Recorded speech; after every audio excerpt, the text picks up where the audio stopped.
սկսվում է։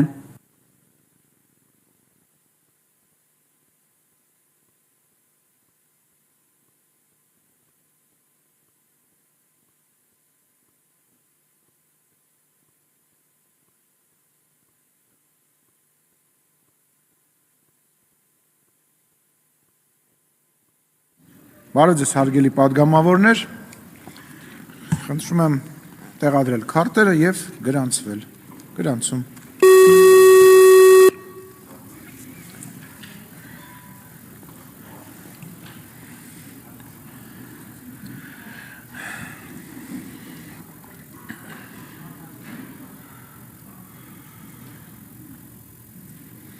Գրանցվել է 58 պատգամավոր եւ միգուցե մի քիչ ավելին, քվորում ունենք, կարող ենք սկսել։ Շարունակում ենք քննարկել հեռուստատեսության եւ ռադիոյի հանձնաժողովի 2024 թվականի գործունեության եւ տեսալսողական մեդիայի ոլորտում տեղեկատվության ազատության վիճակի մասին տարեկան հաղորդումը։ Հարցի քննարկում ընդհատվեց մտքերի փոխանակության փուլում։ Այժմ ելույթի համար ձայնը տրվում է Գեղամ Մանուկյանին, համեցեք, դահլիճում չի։ Ինչա՞։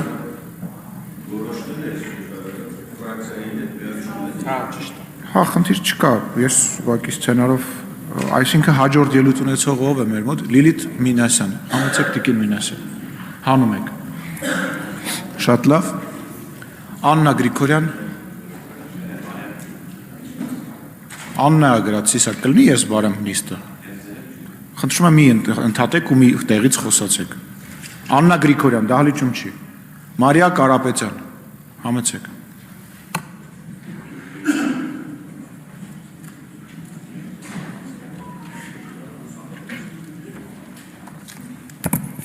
Ազգային ժողովի մեծարգո նախագահ, հարգելի գործընկերներ, սիրելի քաղաքացիներ,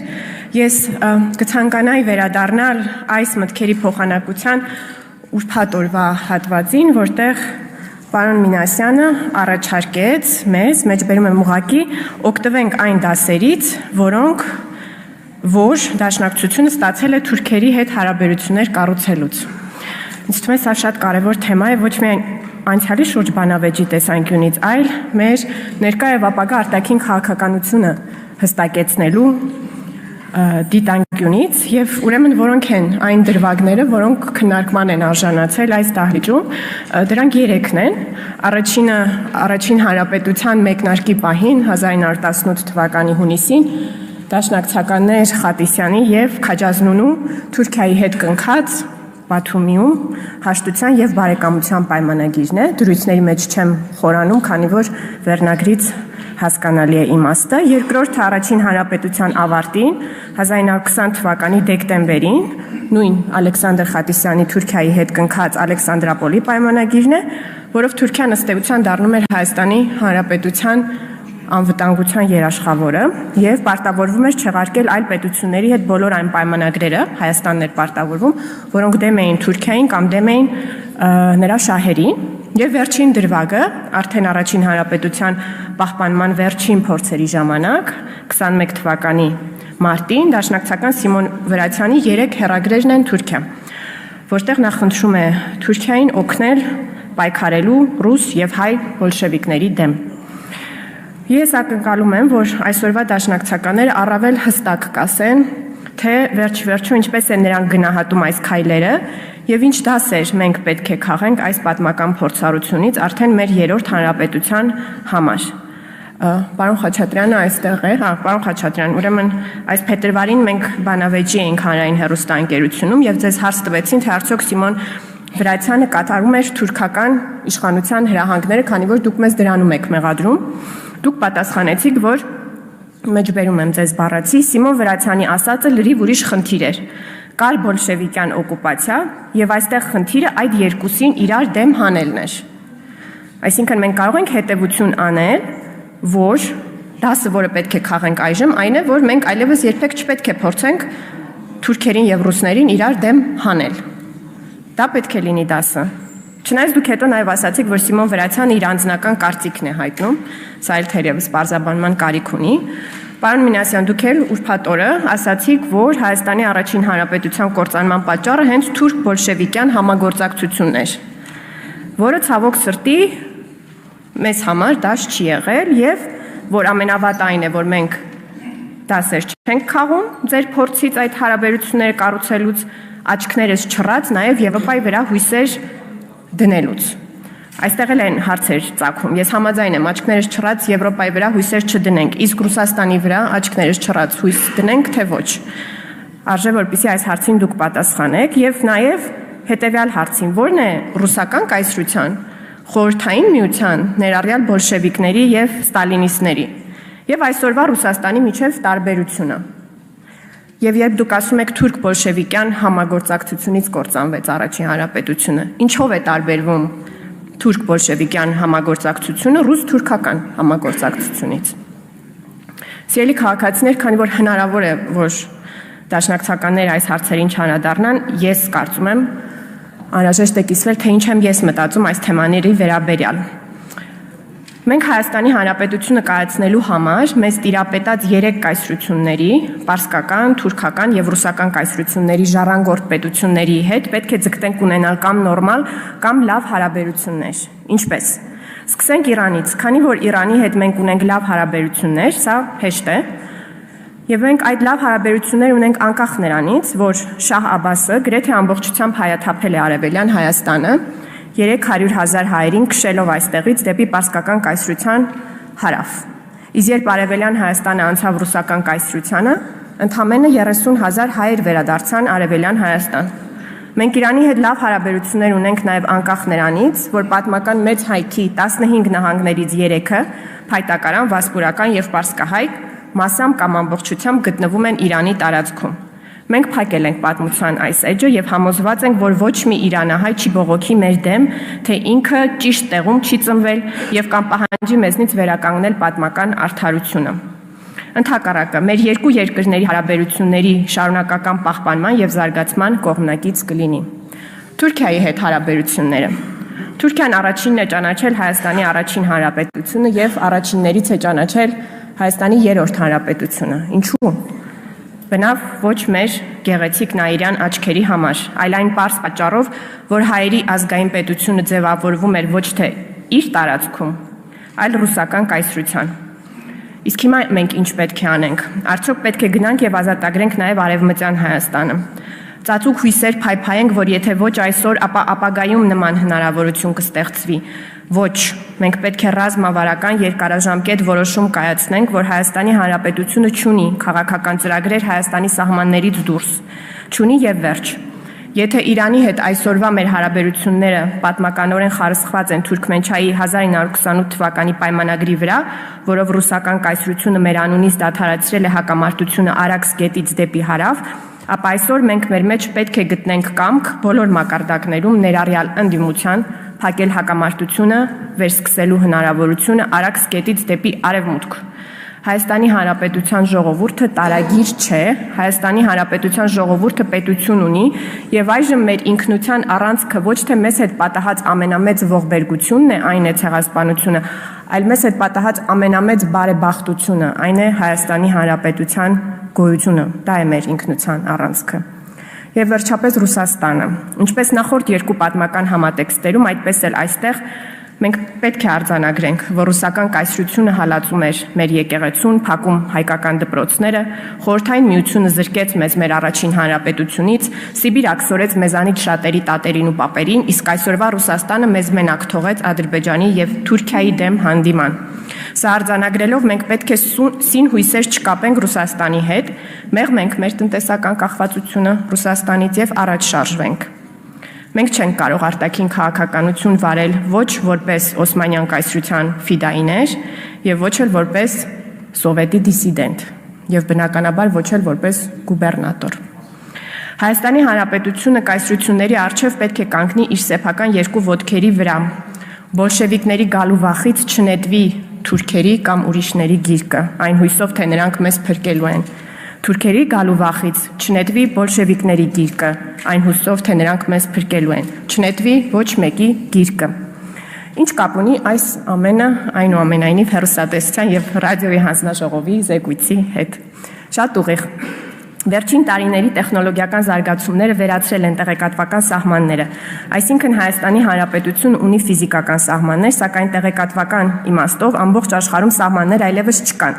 Հետևաբար մենք պետք է ճշտենք ամեն տեղեկություն, որ ստանում ենք։ Սիրելի քաղաքացիներ, կարելի է որպես սկզբունք որդեգրել պարզապես չվստահելը այն ամենին, ինչ ցնցում կամ անհանգստացնում է մեզ, քանի դեռ չենք համոզվել դրա ճշմարտացիության մեջ։ Մենք պետք է նաև վերլուծենք ամեն տեղեկություն, որ ստանում ենք։ Եթե դուք հանդիպում եք մի դիտանկյունի, որի հիմնական իմաստը այն է, որ պետք է վերականգնել Ռուսաստանի Դաշնության հետ ռազմավարական հարաբերությունները,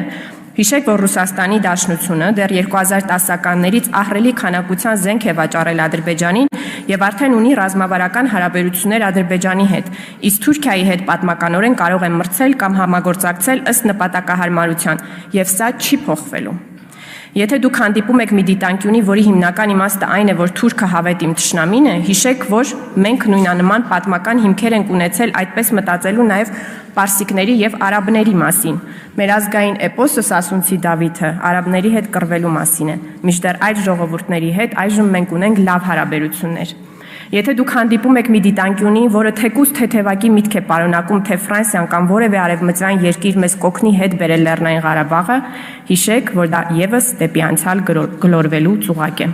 Սիրելի քաղաքացիներ, եթե մենք դաս ունենք քաղելու պատմությունից, ապա այդ դասը հետեւյալն է. Հայաստանի Հանրապետությունը գոյություն ունենալու եւ զարգանալու միայն մեկ ճանապարհ ունի՝ չշրջվել դեմքով դեպի անցյալը, որտեղ մեր պետությունը չկար, նայել միայն առաջ, որքան էլ անցյալի բոլոր կայսրությունները այս կամ այն դեմքով ոռնան մեր հետևից։ Որքան մենք մոտենում ենք 26 թվականին, այդ ոռնոց ուժ գնանալու է։ Լինելու են արհեստական բանականությամբ ստեղծված տեսանյութեր, լինելու են Իրանի ադրբեջանալեզու տուրիստներ, լինելու են Երևանի փողոցներում ծաղիկները գետնին շպրտող ռուս բլոգերներ եւ այլ նոր բաներ, որոնք նկարագրելու համար այժմ ոչ մեկից երևակայությունը չի բավարարի։ Ամուր պահեք ձեր նյարդերը։ Եթե քաղաքականությունը շատ թունավոր է դառնում, դադար վերցրեք, գնացեք բնությունը վայելելու, սպորտով զբաղվեք։ Հեռու պահեք թույն արտաշնչող մարդկանց։ Պահպանեք ձեր տեղեկատվական միջավայրը եւ համբերատար սպասեք 26 թվականի ընտրության օրվան, երբ կկարողանաք բանեցնել ձեր իշխանությունը անմիջականորեն, առանց քաղաքական եւ լրատվական միջնորդների։ Շնորհակալ եմ։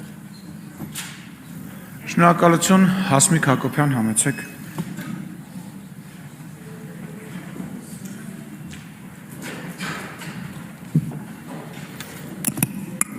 Ազգային ժողովի մեծարգո նախագահ, հարգելի գործընկերներ, հատկապես պարոն Գառնիկ Դանիելյան, ես ուրբաթ օրը շատ զայրացած էի, որովհետև ասում եք ես ազնիվ եւ անկեղծ պայքարող մարդ եմ, բայց հետաքրքիր է ոնց է այդ ազնիվ կերպարով գալիս ու այս ամբիոնից կանգնում ասում, որ մենք մատաղ սերնդին նստացրել ենք նարկոտիկի վրա։ Երբ Հայաստան տոննաներով կոկային ներկրող Քեթրինի Միհրանի աջակցությամբ դուք եք սրբազան պայքար տանում, իր երիտասարդների հետ ակցիաներ իրականացնում, կամ ձեր Բագրատ Սրբազանն էր բեմից հայտարարում, որ ձեզ են միացել ձեր շատ սիրելի ընկերները Arthur Brothers-ը Քենիայից, որոնք հենց կապված են թմրան միջոցների հետ։ Տենց բան ասելուց հետո իհարկե դահլիճից մեր արձագանքներից հետո ասում եք, բա դուք եք պատասխանատու, դուք եք իշխանությունը, երկրում ինչ կատարվում է, պատասխանատվությունը դուք եք կրում։ Ու հետաքրքիր է, արդյոք պարոն Դանիելյանը օրինակ իրենց քաղաքական առաջնորդ Ռոբերտ Քոչարյանին ասել է. «Պարոն Քոչարյան, ինչու սպանեցիք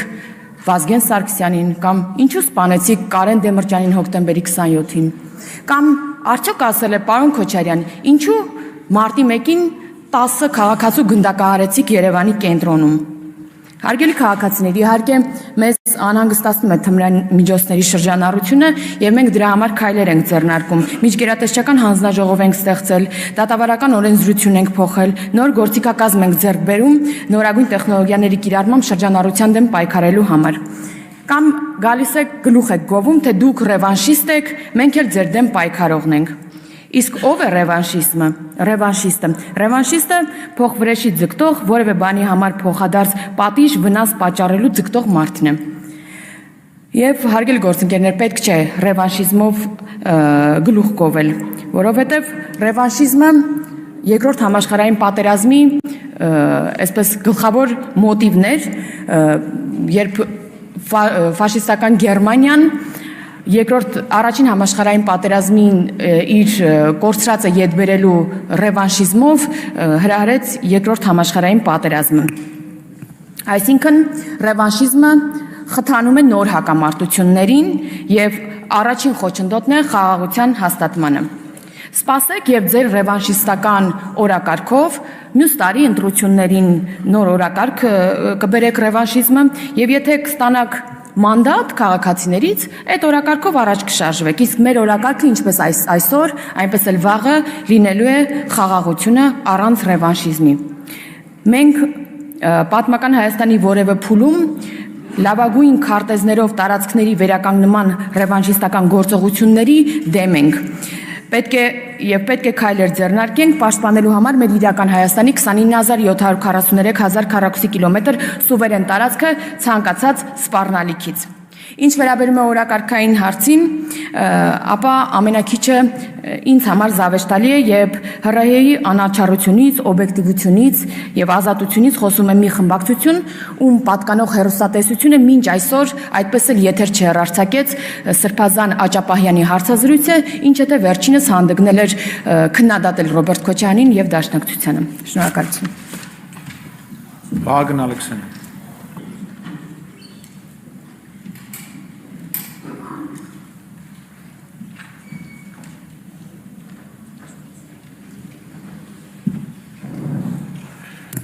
Շնորհակալություն ազգային ժողովի մեծարգո նախագահ, հարգելի գործընկերներ, սիրելի քաղաքացիներ։ Քանի որ տարին նախընտրական է, այս ընթացքում ընդդիմադիր մեդիաները ոչ միայն բազմացել են ճագարային սկզբունքով, մասնավորապես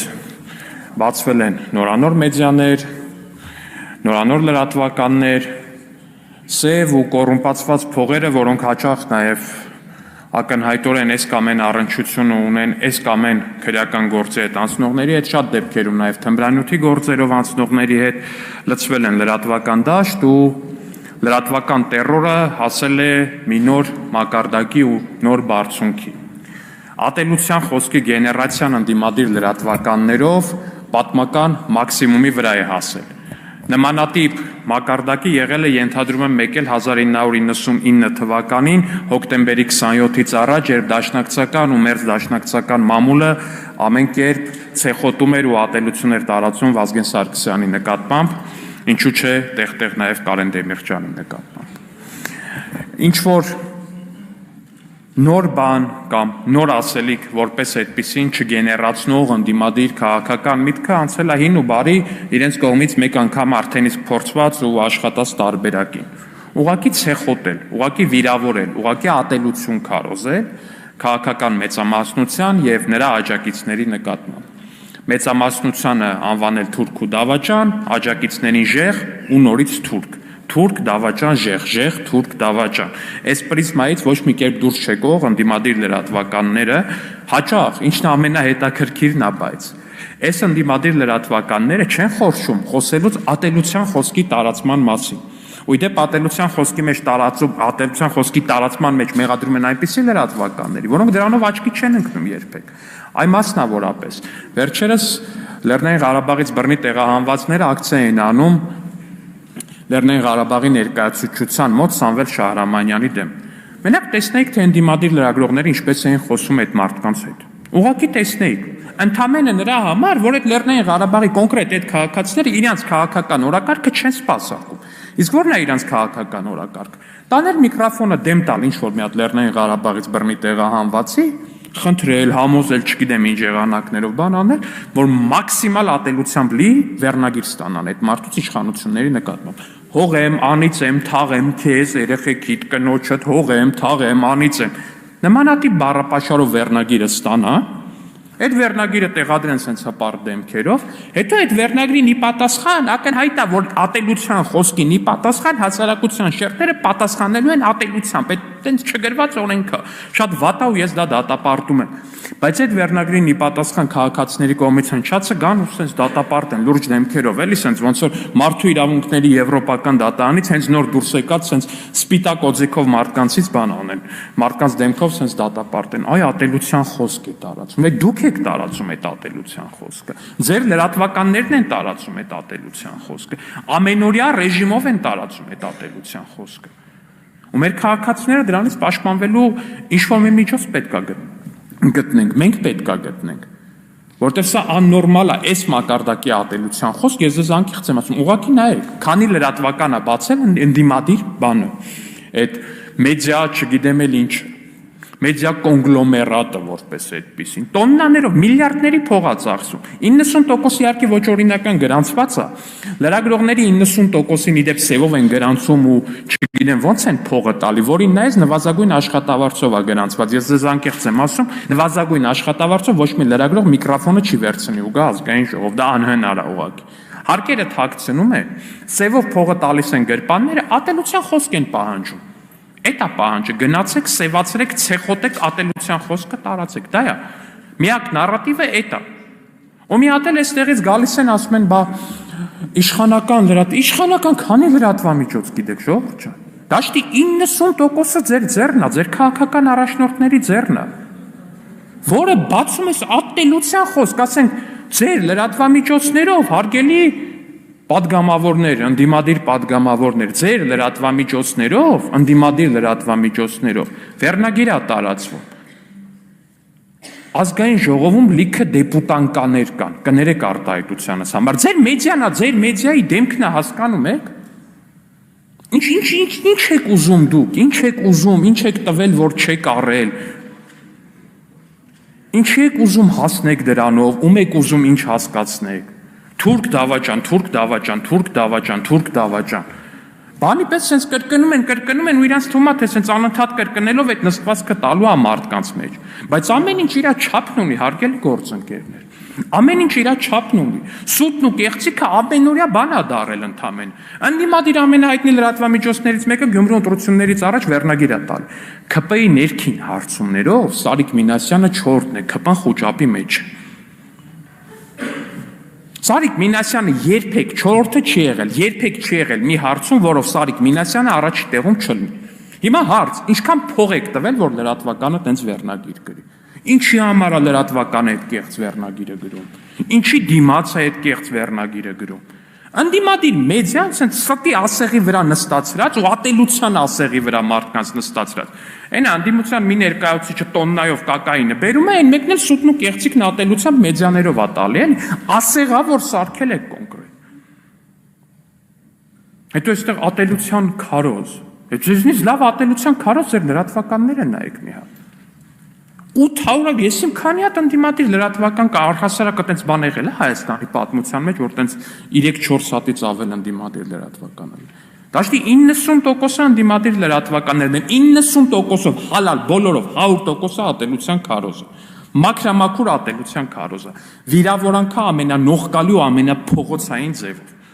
Ամենափողոցային բառապաշարով ուղղակի։ Ու այստեղ գալի ատելությունից են խոսում, այս մի բանից են խոսում, այն մի բանից են խոսում։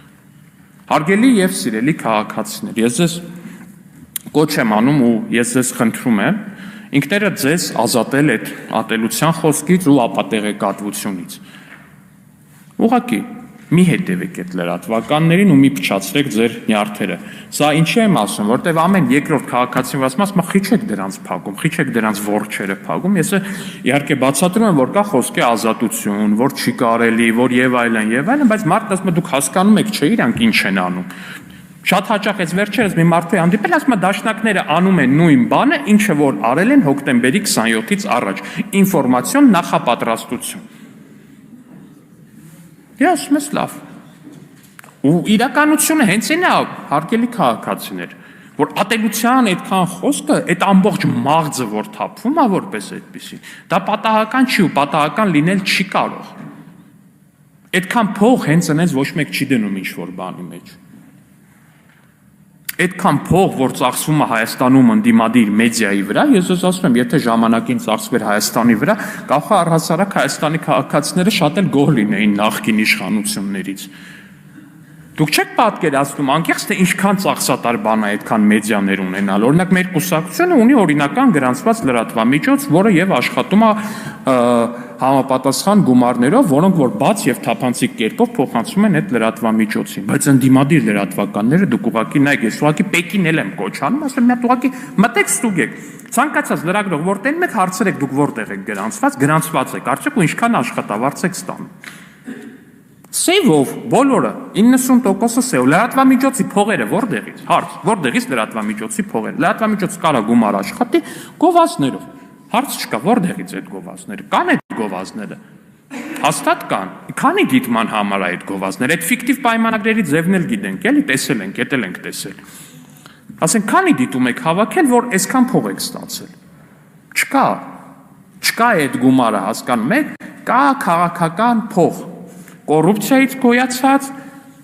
ինչու՞ չէ նաև տեղ-տեղ թմրամիջոցների վաճառքից գոյացած, դե այդ ամեն դեպքում այդ 800 կիլո կոկայինը անիմաստ չէին բերում երկիր։ Ու այդ փողը ներդնում են ընդդիմադիր մեդիայի մեջ, որպեսզի մեզ ասեն թուրք ու դավաճան, որպեսզի Հայաստանի Հանրապետության 680,000 քաղաքացիներին ասեն թուրք ու դավաճան։ Ու սրա վերջը պետքա տալ։ Ես չգիտեմ ոնց, բայց ես վստահ եմ, որ սրա վերջը պետքա տալ։ Իհարկե ոչ այնպես ինչպես Ռոբերտ Քոչյանը տվեց Ամեկ+-ի վերջը, բայց ես կարծում եմ դրա վերջը պետքա տալ ուղղակի օրինական, օրենսդրական որոշակի փոփոխություններով, որոնք կպարտադրեն, որ նարկոբարոնների ու կոռուպցիայի գոյացած փողերը լրատվական դաշտից հեռու մնան, որովհետև կներեք, երբ որ լրատվության համար վճարում են մարդասպաններն ու մարդակերները, նրանք դրանով քարոզում են հենց մարդասպանություն ու մարդակերություն։ Շնորհակալություն։ Գեղամ Մանուկյան, համեցեք։ Պարոն Մանուկյան, ձեր ելույթը կմիացվի խմբակցության անունից ելույթին։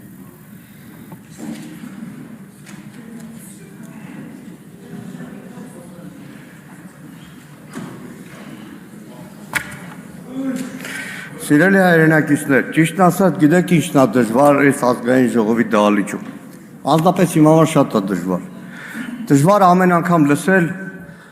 մարդկանց ելույթներ, որոնք այդ ամեն ինչը չեն տեսել։ Դու ապրել ես, իրանք չեն տեսել։ Շատ չեմ ուզում խոսքս ծանրացնեմ այդ ամեն ինչի վրա։ Գեղամ Նազարյանը նստած է այստեղ հայկական ժամանակ։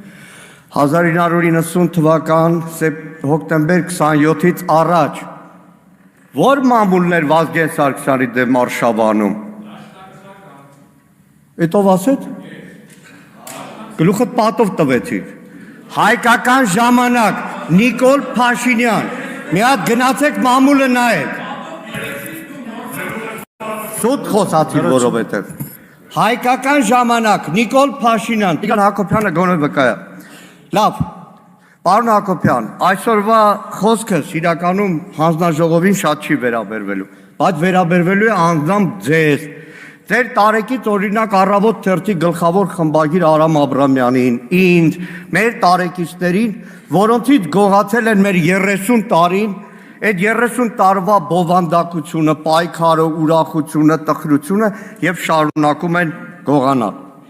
Ելույթը ուղեցույց է բոլոր նրանց, ովքեր դեռ պատրաստ են ամուր պահել պետականության հենասյուները, պատմություն, արժանապատվություն, հիշողություն։ Այն հակափաստարկ է բոլոր նրանց, ովքեր ուզում են հայ ժողովրդի հիշողությունը կեղծել, ջնջել։ Խոսքս հանուն պետության եւ հայրենիքի, հակափաստարկելով փաշինյանական այն թեզերը, որոնք մեր ազգային գոյությունը եւ հենց պետականություն են վտանգում։ Միակողմանի ապազգային տրամաբանության հակադրումը պետություն, գումարած հիշողություն հավասար է ուժեղ ու կենթանի հայրենիք հայեցակարգն է։ Նախորդ շաբաթ Հայաստանի ազգային ժողովում մենք ականատես եղանք մի ելույթի, որը պաշտոնապես կոչվում էր ամփոփիչ,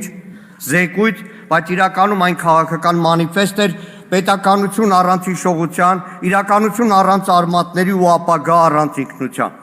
Այն առաջարկում էր հրաժարվել մեր պատմական դասերից, մշակութային կոդերից ու ազգային նկարագրից։ Սա բառերի խառնաշփոթ չէր, չգիտակցված պորտքում չէր, ինչպես նախորդ օրը եղավ։ Սա նախապես ծրագրված գաղափարախոսություն է, որն ունի շատ հստակ նպատակ՝ հայ ժողովրդին զրկել հիշողությունից, արմատներից եւ ինքնությունից։ Անցյալ շաբաթ Նիկոլ Փաշինյանի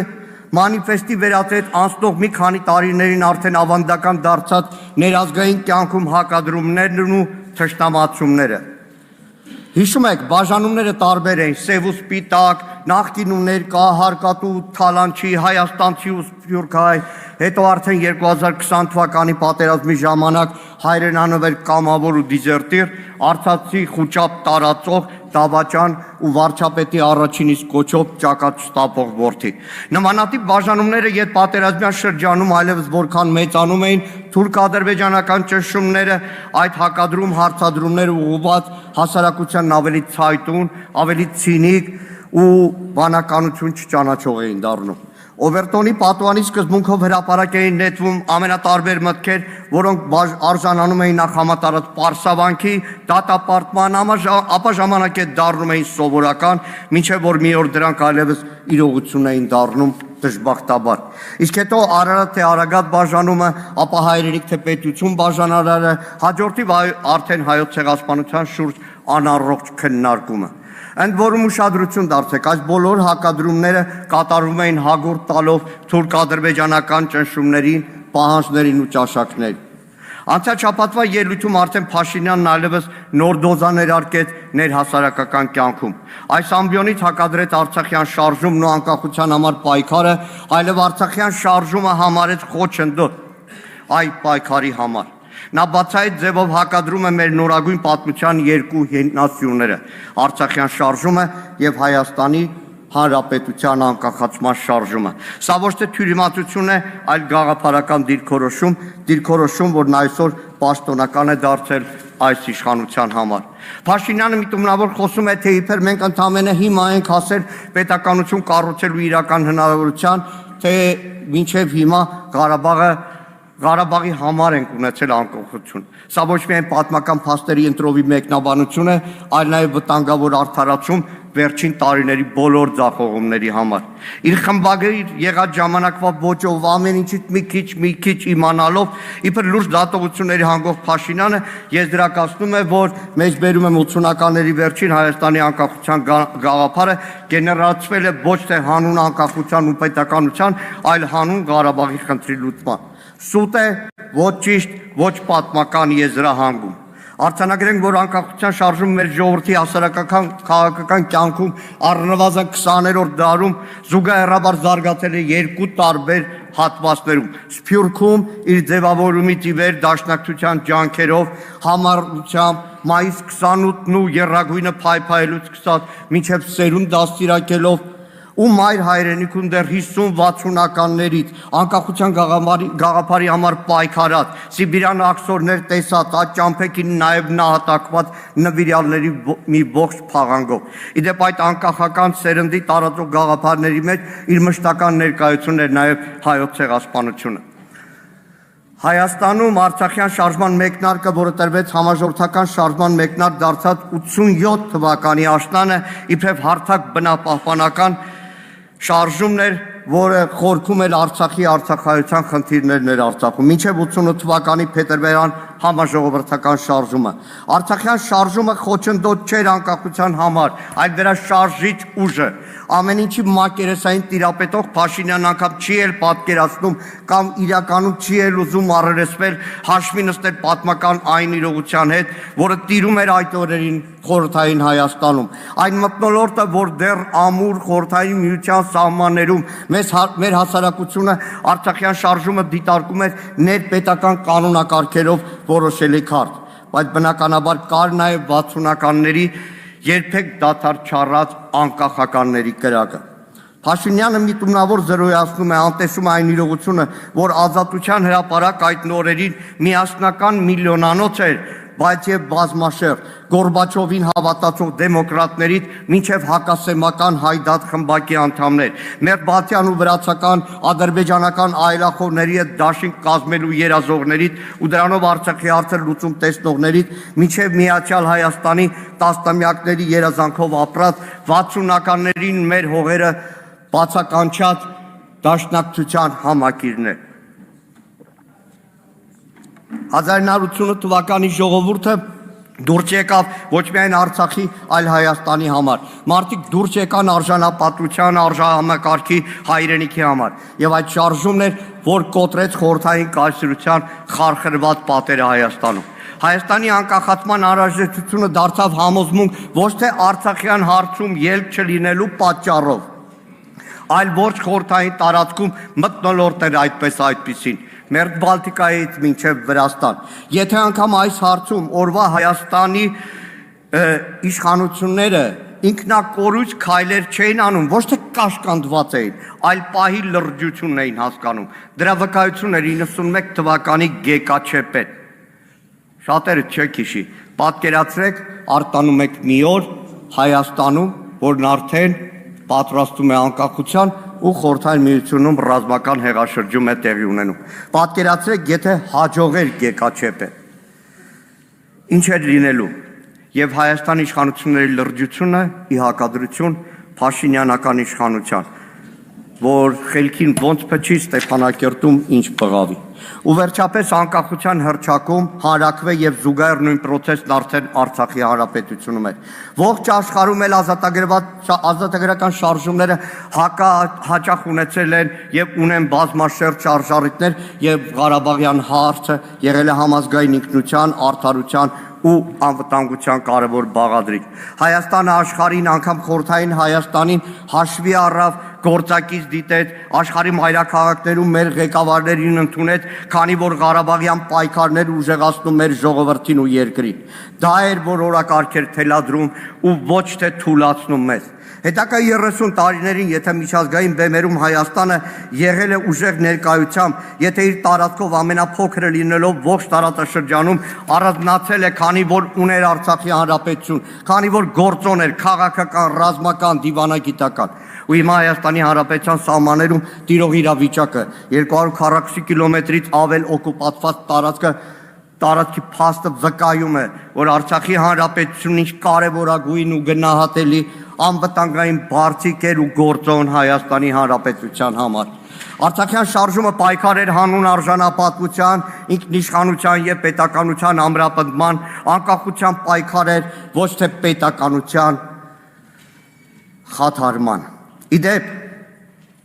չբացելով փակագծերը, մի անգամ 1991 թվականի մարտ ամսին Հայաստանի Գերագույն խորհրդի փակ քննարկման ժամանակ, որտեղ ուսանողության անունից ներկա եմ եղել ու ելույթ ունեցել, այդ նիստում եւս մեկ անգամ խոսվել է Արցախյան հարցի մասին։ Արցախյան շարժման կարևորագույն արդյունքը Հայաստանի Հանրապետության, նրա ինքնիշխանության համար եղել է այն փաստը, որ եթե այսօր Հայաստանի իշխանավորները հանգիստ մեկնում են Վարդենից, Վայք, Մասիս, պարտական են Արցախյան շարժմանը, չեն բացում փակագծերը,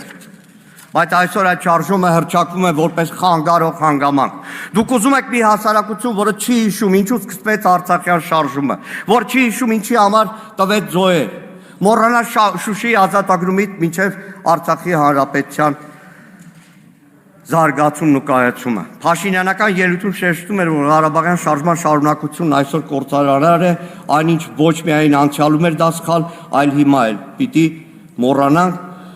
պիտի վերջ դնենք այդ մտածողությանը։ Սա նոր հարձակման փորձ է մեր հավաքական հիշողության ու քաղաքական իմունիտետի դեմ։ Բայց եկեք շատ պարզ հարց տանք. ում համար է կործանարար Ղարաբաղյան շարժման շարունակությունը։ Կործանարները նրանց համար, որոնք ուզում են հաշտեցնել հայ մարդուն իրենց պարտավորության ու հայրենիքը թշնամուն շարունակաբար զիջելու հետ։ Նախ մի հստակեցում. Փաշինյանը հայտարարում է, թե այլևս չի լինելու Ղարաբաղյան շարժում։ Իրականում Արցախյան շարժումը ավարտվել է 1994 թվականին Ադրբեջանի եւ Արցախի պաշտոնական ներկայացուցիչների միջև կնքված զինադադարի փաստաթղթով։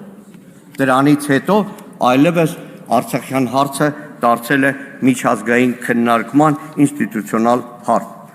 Այդ պայքարով անկախացած Հայաստանում ինքնիշխանությունից ամենաշատ գոռացող այս քաղաքական ուժ անցնող տարիներին մեր երկրի ինքնիշխանությունն ինչպես է ապահովում։ Օտար երկրների դրոշները սահմաններին պարբերաբար տնկելով, մեկ ռուսական դրոշներն են, հետո փոքրին Եվրամիության դրոշներ, հացավ այնտեղ, որ մեր սուվերեն տարածքում գործարան կառուցելը պաշտպանելու համար տնկեցին Ամերիկայի Միացյալ Նահանգների դրոշը, դա էլ չօգնեց։ Հիմա ով է ցանկանում ու կործանում մեր անկախությունը, որ մեր երկրի ծննդյան վկայական անկախության հռչակագիրը ցանկանում է ջնջել արտաքին պարտադրանքով ու թելադրանքով։ Իդեպ ասեմ պարզ, երբ առաջին անգամ Փաշինյանի շուրթերից հնչեց Ղարաբաղյան շարժումը թույլ չտալու մասին հայտարարություն, միանգամից հիշեցի մեր գործընկերների հետ արտգործնախարարությունում, երբ որ ծանոթանում էինք Ադրբեջանի հետ քննարկող փաստաթղթի, մի դրույթ կար, որ արգելվելու է եւ այլն, ագերը Պաշտոնյանի Փաստորեն սրանով դաշնակցությունը փակելու եք,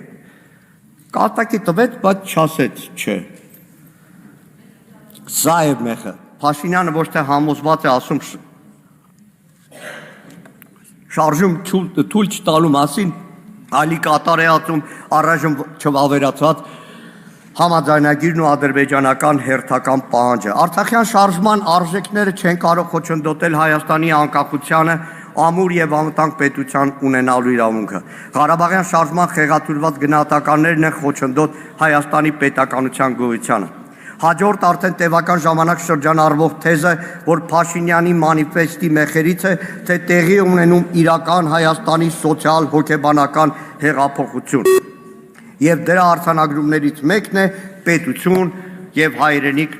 նույնականացումը։ Ասել է, թե իբրև հայ ժողովուրդը վերջապես ընկալում է, թե իր հայրենիքը միայն Հայաստանի միջազգային ճանաչված սահմաններում է, իր ձեռքի փայլուն կտրված քարտեզում։ Այս թեզը ձևով փաթեթավորված, բովանդակությամբ խեղաթյուրված եւ նպատակով խիստ վտանգավոր է ու կործանարար։ Եվ դրա տակ կա մի պարզ ուղերձ. մոռացեք այն ամենը, ինչ դուրս է այդ քարտեզից։ Սա դեկլարատիվ կապիտուլյացիա է մեր պատմության, ինքնության ու հիշողության հանդեպ։ Հոգեբանական հեղափոխության քողի տակ դուք իրականում կերտում եք ազգային մոռացում։ Հայրենիքը քարտեզով չեն սահմանում։ Հայրենիքը ստեղծվում է հիշողությամբ, մշակույթով, հաղթանակներով, հանուն հայրենիքի նահատակվածներով։ Պետությունը սահման ունի, հայրենիքը հիշողություն։ Ու երբ հայրենիքը դառնում է բեռ, պետությունը կորցնում է իր հոգին։ Պետությունը առանց հայրենիք ընդամենը վարչական մեխանիզմ է, երբ պետությունը զրկվում է հայրենիքի գաղափարական հենքից, այն դադարում է լինել արժեք, դառնում է կառավարելի, վաճառվող ու նույնիսկ հանձնվող։ Կիրանցի օրինակը դրա լավագույն վկայությունն է։ Առանց խղճի խայթի, առանց կսկիծի, պատով հպարտացող այս իշխանությունը։ Երբ հայրենիքը չկա պետականության հիմքում, ապա պետությունն այդ պահից սկսում է ծառայել ոչ թե ժողովրդին, այլ միայն վարչակարգին։ Փաշինյանը հայրենիք ու պետություն հակադրության մեջ հայտարարում է, թե բյուջեն, հարկը, օրենսդրությունը մեր հասարակության համար ատելի են, որովհետև դա պետական համակարգի ատրիբուտներն են, բայց դա չի, որ իրականում մեր հայրենակցի համար ատելի է։ Քաղաքացին ատում է ոչ թե հարկը, այլ անարդար գույք հարկը։ Հայտարարագրումը, որքան էլ իշխանությունը դրան գունավոր փաթեթավորի, քանի որ դրանում անարդարությունն է տեսնում իշխանավորի կողմից։ Այս իշխանությունը փորձում է ստեղծել մի նարատիվ, որտեղ գոյություն ունի միայն խաղաղության օրակարգ, բայց առանց պատմության, առանց հիշողության, առանց ինքնության։ Մեզ հաճախ համոզում են, թե հայրենիքի մասին խոսելն այն ցալամոլություն է, թե արժանապատվության պայքարը խանգարում է խաղաղությանը եւ թե ազգային ինքնության պաշտպանության պահանջը ռևանշ է, ռևանշիզմ է։ Այդ ֆաշիստների հետ կապ չունի։ Երբ պետությունը ձգտում է ազատվել իր անցյալից, նա իրականում փորձում է ազատվել պատասխանատվությունից։ Այս քաղաքականության շրջանակներում միջազգային օրակարգից հանվել է հայոց ցեղասպանության ճանաչման պահանջը, այն նույն ցեղասպանությունը, որի մասին բարձրաձայնել է մի ժամանակ համազգային պայքար էր, բայց հիմա կարծես այդ ամենը պետք է մոռացվի հանուն հերթական զիջման, հերթական խաղաղության հնարավորության։ Սիրելի հայրենակիցներ, մեր ազգը արժանի է հիշողության վրա հիմնված խաղաղության, ոչ թե մոռացության վրա կառուցված խաբկանքի։ Մեզ պետք է պետություն, որը չի վախենում բարձրաձայնել այդ ճշմարտությունը, որովհետև առանց ճշմարտության չի կարող լինել ոչ արդարություն, ոչ խաղաղություն, ոչ ապագա։ Հայոց ցեղասպանության միջազգային ճանաչման օրակարգը գրեթե ամբողջությամբ դուրս է բերվել Հայաստանի արտաքին քաղաքականությունից կամ ամբողջությամբ։ Մի քանի օրից ապրիլ 24-ն է, ինչ են արել։ Այդ տրամաբանությամբ ներկայացում է Արցախը որպես միջազգայինորեն Ադրբեջանի ճանաչված տարածք, իբր թե դա ինչ որ ճշմարտություն է, որի հետ պետք է համակերպել, բայց այդպես է խոսում միայն նա, ով պարտվել է, պատրաստ է զիջումների հանուն ոչ թե հայրենիքի ու պետության, այլ սեփական իշխանությունը պահելու։ Ու վերջապես, արդյոք կարող է որևէ մեկը ստիպել այդ ժամանակ կավոր կորսված հայրենիքը հայրենիք չհամարել։ Կարող է որևէ մեկը ստիպել նույն Փաշինյանի ելույթի օրը եռաբլուրում այն հայրենակիցներին, որոնք եկել էին խնկարկելու Շահումյանի լեգենդար հրամանատար Շահեն Մեղրյանի նահատակության 32-րդ տարելիցը, որևէ մեկը կարող է նրանց ստիպել, որ իրենց հայրենիքը այլևս չհամարեն Շահումյանը։ Անհնար է ջնջել դա։ Հիշողությունը կարոտը վերադառնալու հույսը։ Հակառակ դեպքում եկեք ջնջենք մեր քաղաքների անունները։ Արարատ, Մասիս, Երևանի համայնքներում անվանափոխենք Արաբկիրը, Մալաթյան, Սեբաստիան, Զեյթունը, արգելեք ծննդյան վկայականներում անվանակոչեն օրինակ իմ զույգ զավակների անուններով երեխաներ, Անի եւ Տարոն, քանի որ դրանք հայրենիքի այն հատվածներն են, որ այլևս Հայաստանի Հանրապետության մաս չեն։ Մի օր Արարատ Միրզանին ասի, անձնապես չէի ուզում վիրավորել։ Ձեր կուսակից Թալինի քաղաքապետ, ցեղասպանության վերապրածների ժառանգ Տաբրոս Սափեյանին ասեք անունը փոխի չի անի, բայց Տաբրոսը չէ որ պատմական Հայաստանի մաս է։ Ուրեմն համերգացրաններում արգելեք քելել ահոլ քելեր թանք մրերգիր երգը, արգելեք հնչի կոմիտասի կռունկը, որ խապիկի է սպասում։ Եվ հենց այս հիշողության ուժով, հայրենիքի ոգով, ինչպես ամեն տարի, այնպես էլ երկորիտ, հայ երիտասարդը, հիշողությունը չկորցրած հայ մարդը ջահերով, ծաղիկներով, քայլելու է դեպի Տիտեռնակաբերդ, հիշելու մեր նահատակներին, դատապարտելու եւ պահանջելու պատասխանատվության ենթարկել ցեղասպանին, որ այլևս չկրկնվի այն ինչ տեղի ունեցավ 1915 թվականին ու հետո 2023 թվականին։ Ու վերջում, սիրելի գործընկերներ, շատ կար։ Գիտեք, անցնող տարիներին Նիկոլ Փաշինյանը այնքան խառը բաներ ասել, սենյակումս 14 թվական այս ամբիոնից Նիկոլ Փաշինյանն ասել է, որ Իսրայել օրուց հետո միակ ազգային շարժումը եղել է 88 թվականի Ղարաբաղյան շարժումը։ Հետո հիշում եք, ամեն անգամ իր ասածները մի մեջ բերեք, որտեղ վաղը հակառակն ասելու, հետո մնալու եք այդ ամեն ինչի մեջ։ Շնորհակալ եմ։ Ելույթ կունենամ ես։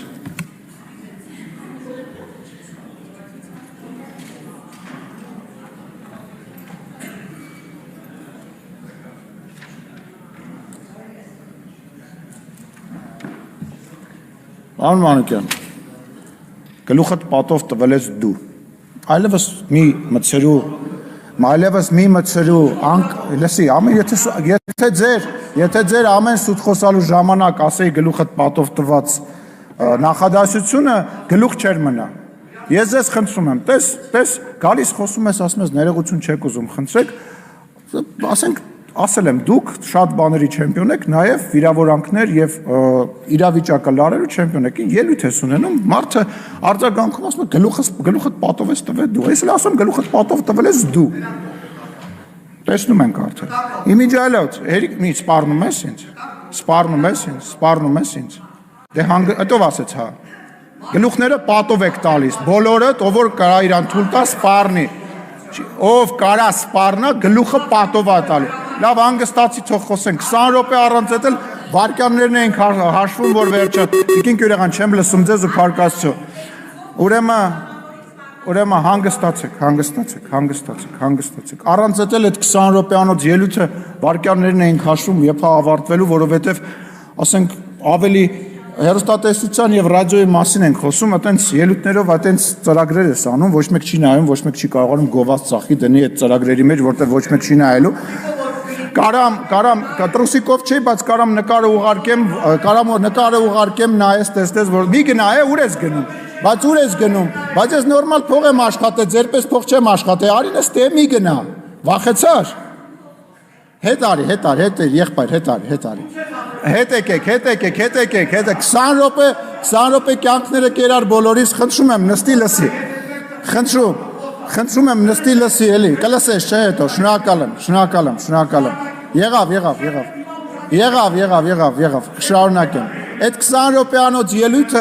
20 րոպեանոց ելույթը մի քանի բան կար, որ մեջը տպավորվեց, այդ մեկը, որ վիրավորանք հնչեցրեցիր, մյուսը էտեն էր, որ մեկ էլ պահիտակ ասում էր պատկերացրեք ու նկարագրում էր այն իրավիճակը, երբ որ կար առաջին հանրապետության ժամանակ, փորձելով դրանով արդարացնել կամ ինչ-որ ձևով նկարագրել այն իրավիճակը, որը որ բերեց նրան, որ առաջին հանրապետությունը վերացավ։ Հիմա դուք պատկերացրեք մի իրավիճակ, երբ որ 30 տարվա գաղջից հետո մարդկանց ծեծելով սպանելուց հետո, մարդկանց թալանելուց հետո, ընտրություններ կեղծելուց հետո, մարտի 1 հոկտեմբերի 27 անելով, այս դահլիճում մարդկանց գնդակահարեցի հետո Հայաստանի Հանրապետության քաղաքացին մի օր դուրս է գալիս եւ կոալիցիոն դաշնակցությանը, հանրապետականին, ասենց ճանապարհում է եւ պրծնում է այդ բանը մղձավանջից, վերջանում է այդ մղձավանջը, նոր եկած իշխանությունն է եւ ընդամենը մի տարի հետո սկսում է համաճարակ, համաշխարհային համաճարակի ընթացքում Թուրքիան եւ Ադրբեջանը, որոնք իրար հետ մոտավորապես 110 միլիոն են կազմում, ել չեմ ավելացնում Պակիստան երկիրը, որը որ նույնպես աջակցում էր, հարձակվում է Հայաստանի Հանրապետության եւ Հայաստանի քաղաքացիների, ինչպես նաեւ Ղարաբաղի վրա հարձակվում է։ Այդ ընթացքում ներսում զինվորականները, որոնք որ փառահեղ տենց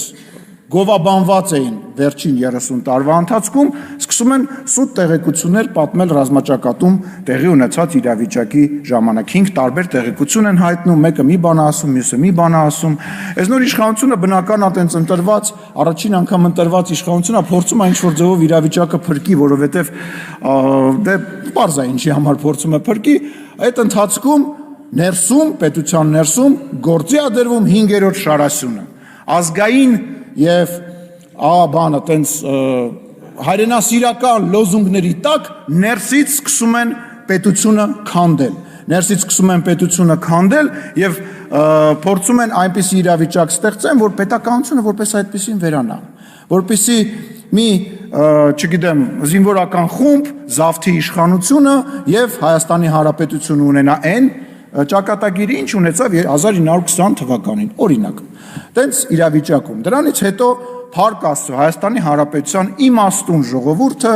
չնայելով այն բանին, որ աչ ու ձախ բոլորին ասում էին դավաճան, որ 4000 զոհը վերածում էին 5000-ի, մեկ 7000-ի, բոլորին մեղադրում էին այն բանի մեջ, որ իշխանությանը մեղադրում են այն բանի մեջ, որ այդ զոհերը իրանց հետ է կապված եւ իրենց մեղավորությունը, այնուամենայնիվ Հայաստանի Հանրապետության քաղաքացին գնում է ասում է, չէ եղբայր, ես շատ լավ գիտեմ, ում պատճառով է եղել այս պատերազմը։ Ես շատ լավ գիտեմ, ինչի հետևանքով է եղել այս պատերազմը եւ նորից քվեարկում է գործող իշխանության համար։ Այդտեղ բոլոր պլանները քանդվում են։ Հետո նորից գործի է դրվում պլան B-ն, դա Հայաստանի Հանրապետությանը ներքաշել պատերազմի մեջ, որպեսզի պատերազմը արդեն բերել Հայաստանի Հանրապետության տարածք, բերել խաղաղապահնել, այդ բանի ֆոնի վրա փոխել Հայաստանի Հանրապետությունում իշխանություն եւ իշխանության բերել մարիոնետային մի իշխանություն, որը որ անցյալի պես կպարի ուրիշի դուդուկի տակ։ Եվ Փառք Աստծո դա նույնպես չի ստացվում։ Հիմա ինչա կատարվում։ Հիմա կատարվում է հետեւյալը, այդ 5-րդ շարասյունը շարունակում է գործել, այն գործում է նաև ազգային ժողովում, այն փարոսիկների պես համահունչ աշխատում է հակառակորդի հետ, մեկ-մեկ ռուսերեն լեզվով, ինչպես նաև օրինակ ես ենթադրում եմ, որ ինչ-որ դրվագներ որը որ քիչ առաջ հնչում էր, ռուսերեն լեզվով է եկել այդ դրվագները եւ թարգմանվել եւ գեղեցիկ հայերենով փորձ է արվել ներկայացվել։ Դրա համար, գիտեք ինչ, տեքստը պետք է ինչ որ ձևով բռնի մարդուն։ Դրա համար, երբ որ լավ չես թարգմանում այդ տեքստը, ասենք Google Translate-ով ես թարգմանում կամ լավ չես տիրապետում, այսինքն մի հատ այդ 20 րոպեանոց անիմաստ տեքստերից է ստացվում, որը որևիցե բանի չի բերում։ Իսկ դուք իշխանություն չեք ուզում վերցնեք, ընդդիմությունը չի ուզում իշխանություն վերցնի, եւ դրա ապացույցները շատ են։ Ենթադրենք, եթե ուզում եք իշխանություն վերցնեիք, ինչ էր պետք Վազգեն Մանուկյանին բերել։ Երբ որ մեզ ասում եք աթոռից կարճած, բայց եթե այդ աթոռը տենց լավն է, 2020 թվականի ավարտին այդ աթոռը տենց լավն էր, ինչի ոչ մեկ չհամարձակվեց այդ աթոռը վերցնի։ Վազգեն Մանուկյանին բերեցիք։ Որովհետև այդ իշխանությունը դուք չէիք ուզում վերցնեիք, 2020 թվականից հետո իշխանությունը փողոցում գցած էր։ Դուք չվերցրեցիք այդ իշխանությունը, որովհետև պետք չէր, պատասխանատվություն էր։ Հետո էլ չուզեցաք վերցնեք, որ դրա համար բերեցիք Կանադայի քաղաքացուն, որպեսզի իշխանություն չվերցնեք։ Դուք չեք ուզում իշխանություն վերցնեք, առնվազն միջև այս պահը դուք չէիք կարողանում ու չէիք ուզում վերցնեք, որովհետև պատասխանատվություն է, բայց հետո ինչ եք անելու։ Կանգնելու եք ասեք նախկիններն են մեղավոր, մենք մարդիկ չեն հավատալու, որ մենք ենք մեղավոր, որովհետև մասնակից են եղել այդ ամեն ինչին եւ քվեարկել են։ Դուք իշխանություն չեք ուզում վերցնեք նաեւ հիմա։ Չեք ուզում։ Ձեր նպատակը հաջորդ ազգային ժողովում հայտնվելն է։ Այդ ելույթները, որ գալիս եք 4 տարի, 5 տարի այդ նույն բանը ասում եք։ Ինձ ձեզ թվում է, բացի ձեր կողքի շրջապատում հավաքվածները ինչ որ մարդ ավելանվել է, այն մարդը, որը որ մեզ ընտրել է եւ ինչ որ բանի հետ կապված միգուցե վաղը մեզ չի ընտրելու, ձեզ չի ընտրելու, գնալու է երրորդ մեկին ընտրի, բայց ձեզ չի ընտրելու։ Նենց որ այդ որսը դադարեցրեք, դուք իրականում տուպիկի մեջ եք եւ այդ տուպիկը այտենց քաղաքական լուրջ տուպիկ է։ Այն նույն բաները, այն նույն, այսպես ասած, քաղաքական վերլուծաբանները, որոնք որ հիմա հայտնվել են ինտերնետում, ոդքասթներ են անում, հարցազրույցներ են տալի, դրա իմաստը ո՞րն է։ Հաջորդ ցուցակներում հայտնվել է։ Ես լավն եմ, դեռ ելույթ եմ ունեցել, այսօրվա իշխանությանը քննադատել եմ, ինձ էլ վերսեք։ Հիմա հարգելի քաղաքացիներ, մրցույթը սկսված է։ Ով կհայտնվի ընդդիմության հաջորդ ցուցակներում եւ այն ամեն ինչ որ դուք տեսնում եք հեռուստատեսությամբ, ինտերնետով եւ մնացածով, ուղղակի առաջարկ է։ Մարդը գալիս է առաջարկում, տեսեք, ես կարամ այսիշ բանը ասեմ իշխանությանը եւ ինձ էլ վերսեք ձեր ցուցակ։ Խնդրեմ, շարունակեք ձեր մրցույթը։ Ես վստահ եմ, որ շատ մարդիկ այլևս հաջորդ ազգային ժողովում ստեղ չեն լինելու, ինչ որ նոր մարդիկ կհայտնվեն եւ դա նորմալ է ժողովրդավար իշխանության պարագայում։ Այնուամենայնիվ ինչ վերաբերում է դաշնակցության, ասում էր դաշնակցությանը փակել, ինչ որ սես բաներ խոսում, այն ինչ որ անում է դաշնակցության հայաստանյան այն կազմը, որը որ այսօր կա նաև Հայաստանում դաշնակցության փակման գործում չի արել որևիցե մեկ։ Այն ոնց որ դուք վարկաբեկել եք, վարկաբեկում եք դաշնակցությանը, ոչ մեկ չի արել։ Դուք հայտնվել եք դաշնակցականները ազգային ժողովում, ուղղակի այդ պատերազմից հետո Հայաստան դաշինքի ֆորմատով Ռոբերտ Քոչարյանի դրամաբանության մեջ։ Ձեր կազմը, ձեր մասնակցությունը գնալով իջնում էր եւ էլի իջնելու է, ու դուք էլ դա լավ գիտեք, դա խայտարակություն է, շատ վատ է, դա իրոք տխրելու առիթ է, որովհետեւ մարդը 130 տարի քաղաքական դաշտում լինի ու գնալով իրան կորցնի։ Այնուամենայնիվ խնդիր ունեք եւ հաջորդ գումարման մեջ բնական է, որ այդքան ներկայություն չեք ունենալու, չգիտեմ ընդհանրապես կունենաք թե չեք ունենա, բայց վերադառնալով թեման, ես մի հարց ունեմ, էլի ձեզ հարգելի մեր հյուր լսում եք։ Բարև ձեզ, պարոն Հակոբյան։ Պարոն Հակոբյան, ոնց է ստացվում, որ որոշ հեռուստաալիքներ կարողանում են ցույց տալ նորագույն ֆիլմեր, այսինքն ես գիտեմ ոնց է ստացվում, բայց դրա դեմը պետք է առնել։ Տեսեք, արդարությունից եւ օրենքից խոսացող մեր լրատվամիջոցների, այսպես ասած, սեփականատեր լրատվամիջոցները ինչ են անում։ Վերցնում են նոր ֆիլմ, ենթադրենք 100 տարվա մենություն ֆիլմը, որը որ 2025 թվականի ֆիլմ է, ինչ որ երրորդական կազմակերպության հետ պայմանագիր են կնքում եւ որ իբր իրենք գնել են այդ ֆիլմը այդ կազմակերպությունից եւ առանց իրավունքներ ունենալու ցույց են տալիս։ Ես ուզում եմ հասկանալ, ինչքան է տևելու այդ պիրատությունը այս արդար ընդդիմադիր հեռուստաալիքների կողմից։ Կրկնում եմ, պիրատությունը, գողությունը, արդար լուրեր տվող TV5, Երկիր մեդիա եւ այլ հեռուստաալիքների կողմից։ Ինչքան է այդ հանցագործությունը շարունակվելու եւ թոս փչոցի։ Իսկ ասելու շատ բան կա, վստահ եմ դուք էլ ինձ առիթները կտաք։ Շնորհակալություն։ Այժմ քաղաքացիական պայմանագիր խմբակցության անունից ձայնը տրվում է խմբակցության ղեկավար Հայկ Կոնջորյանին։ Ազգային ժողովի մեծարգո նախագահ, հարգելի գործընկերներ, քանի որ պարոն Մանուկյանը շատ խոսեց անցյալի մասին եւ մեզ մեղադրեց անցյալը մոռանալու կամ ուրանալու մեջ, ես որոշեցի չմոռանալ անցյալը եւ հիշեցնել պարոն Մանուկյանի եւ Դաշնակցությանը մի քանի դրվագ։ Ես ուզում եմ հիշեցնել, որ այև որ Դաշնակցությունը այստեղ խրոխտ կերպով հանդես է գալիս որպես նվաճողական կազմակերպություն, 90-ականներին, երբ որ Ղարաբաղում հայկական կողմը տարածքային ձեռքբերումներ էր գրանցում, այդ նույն Դաշնակցությունը Երևանի փողոցներում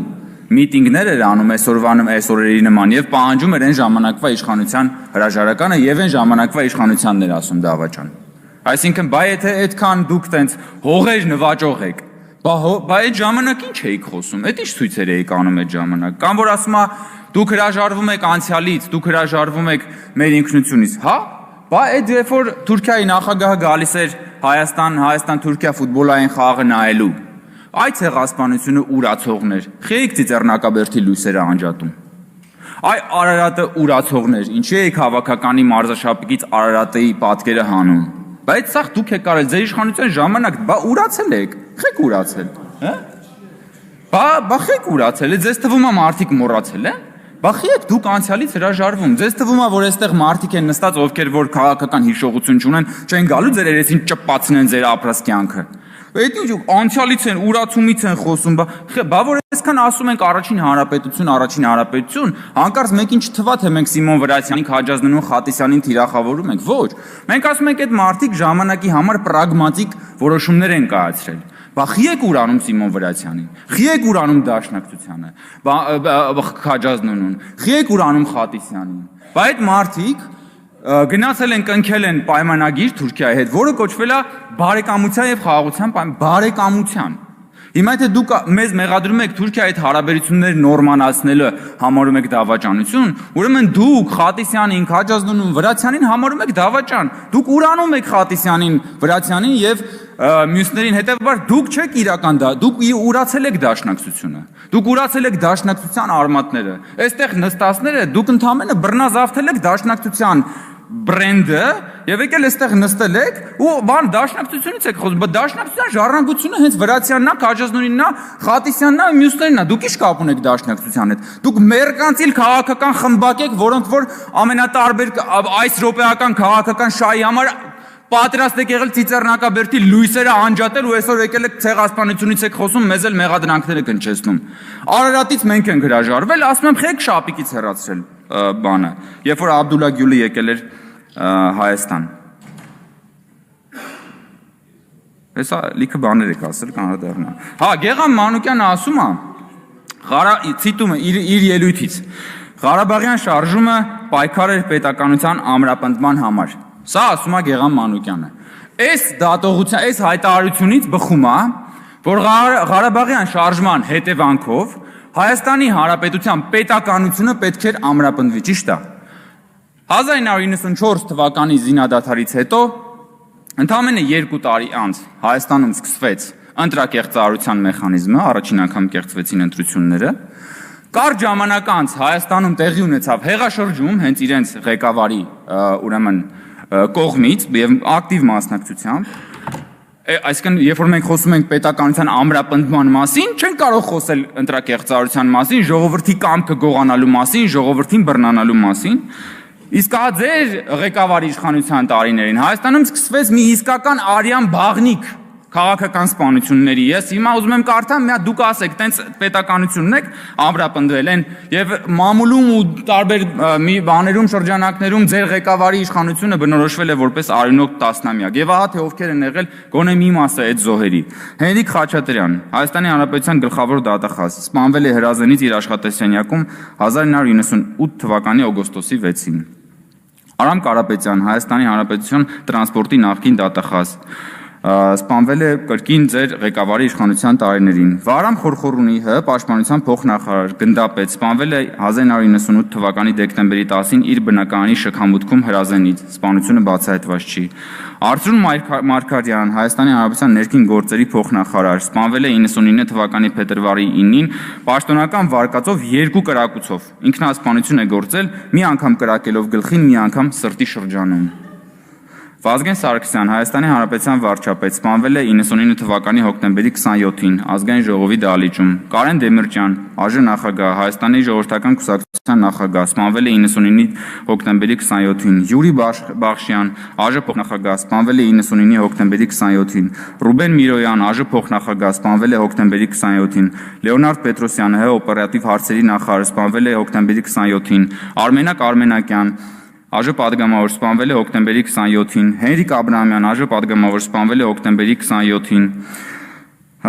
Միքայել Քոթանյան, ԱԺ պատգամավոր, սպանվել է հոկտեմբերի 27-ին։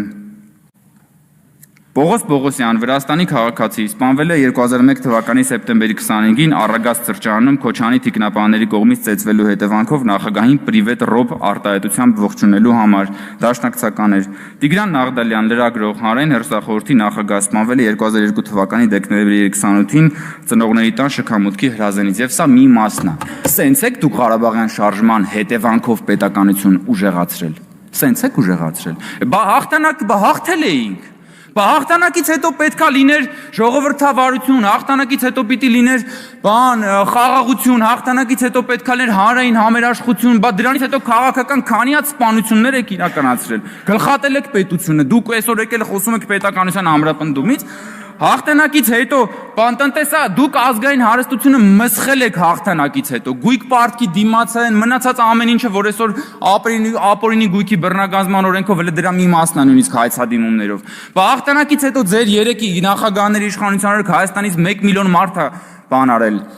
հեռացել անվերադարձ։ Բա Ղարաբաղյան շարժման տրամաբանական հետևանքը դա է եղել։ Դուք դա հենց սրա մասին ենք մենք խոսում։ Բա եթե Ղարաբաղյան շարժման հետևանքը պիտի լիներ պետականության ամրապնդումը, բա ինչ եք դուք արել այդ պետականության հետ։ Հետո եկել եք ստեղ ժողովրդին բան եք անում, վաճառում եք բանը գավառական սենտիմենտալիզմ, բա գիտեք մենք հիշողությունը, սահմանները, նայեք հələ մի հատ ինչ է ասում։ Հերթական անգամ նվաճում է քաղաքական անմեղսունակության Էվերեստը պարոն Մանուկյանը։ Նայեք ինչ է ասում։ Մեղադրելով մեզ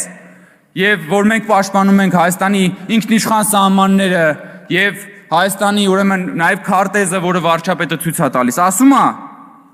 այսպիսով այս իշխանությունն ասում է, մոռացեք այն ամենը, ինչ դուրս է հայրենիքի քարտեզից։ Այսինքն դուք ինչ եք առաջարկում, որ այն ինչը որ Հայաստանի քարտեզից դուրս է, դրա հետ ինչ եք պատրաստվում անել։ Որն է ձեր առաջարկը։ Հերիքա ճամարտակ եք ժողովրդ տեսքում, եկեք Հայաստանի Հանրապետության քաղաքացիներին ասեք, դուք ինչ եք ուզում անեք։ Պատրաստվում եք հարձակվել Հայաստանից այս քարտեզից դուրս որևէ կողմի վրա, պատրաստվում եք դա անել։ Եթե պատրաստվում եք դա անել, ում հաշվին եք դուք դա անում։ Ում հաշվին եք դուք պատրաստվում անել դա։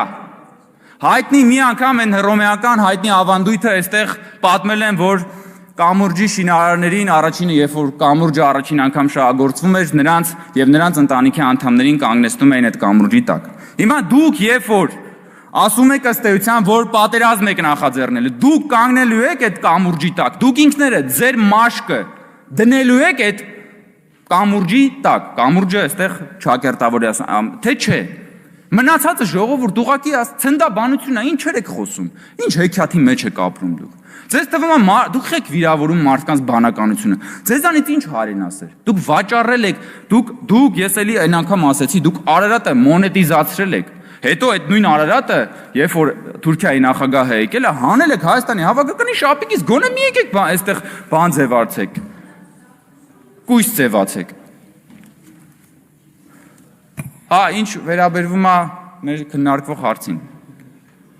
Այստեղ արձանագրվեց, ես ուզում եմ եւս մեկ անգամ արձանագրել։ Հայաստանում երբեք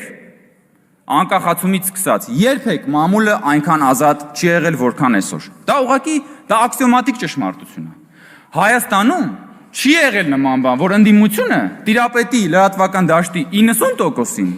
իշխանությունը 10%-ին։ Հայաստանում երբեք չի եղել, որ իշխանությունը, որ ընդդիմությունը տիրապետի 10 պատիկ անգամ ավելի շատ ֆինանսական ռեսուրսի, քան իշխանությունը։ Եվ ի վերջո ես նորից ուզում եմ այդ հարցը տալ, պարոն Մանուկյանը գնաց։ Ուր է Սրբազանի հարցազրույցը։ Դուք խոսում եք այստեղ մամուլի ազատությունից, ասում եք, որ մենք ճնշում ենք եւ այլ, բայց ձեր Սրբազանը, որի հետևից դուք գնում էիք, որը Էմիլ Սրբազանի հետ ձեր քաղաքական հոգեհանգիստներ կազմակերպում, դուք էլ հորժարաբար մասնակցում եք դրան։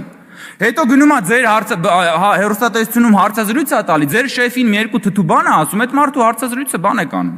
Չնայած նայել մի եսիմից չի Ստալինա սիրտ ուզում, դուք երևի իր սրտի հենց ուզած լրատվամիջոցներ կետ չի արծե, բայց դուք փաստացի ինքներդ խտրականության եք դիմում բանի նկատմամբ։ Եվ մի հատ ուրիշ ներողություն հիմա ավարտում, մի հատ ուրիշ պարադոքս կա, սիրելի գործընկերներ։ Ուրեմն այս ընդդիմությունը, խորհրդարանական ընդդիմությունը մեղադրում է իշխանությանը, որ իշխանությունը իրենց հետապնդում է, լցնում է բանտերը եւ չի թողում, որպեսզի իրենք քաղաքական գործունեությամբ զբաղվեն,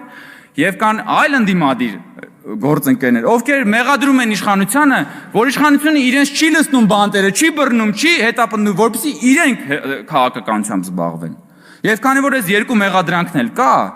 ես գալիս եմ այն համոզման, որ իշխանությունը ամեն ինչ անում է շատ ճիշտ, եւ իշխանությունը հիմնվում է սկզբունքների վրա։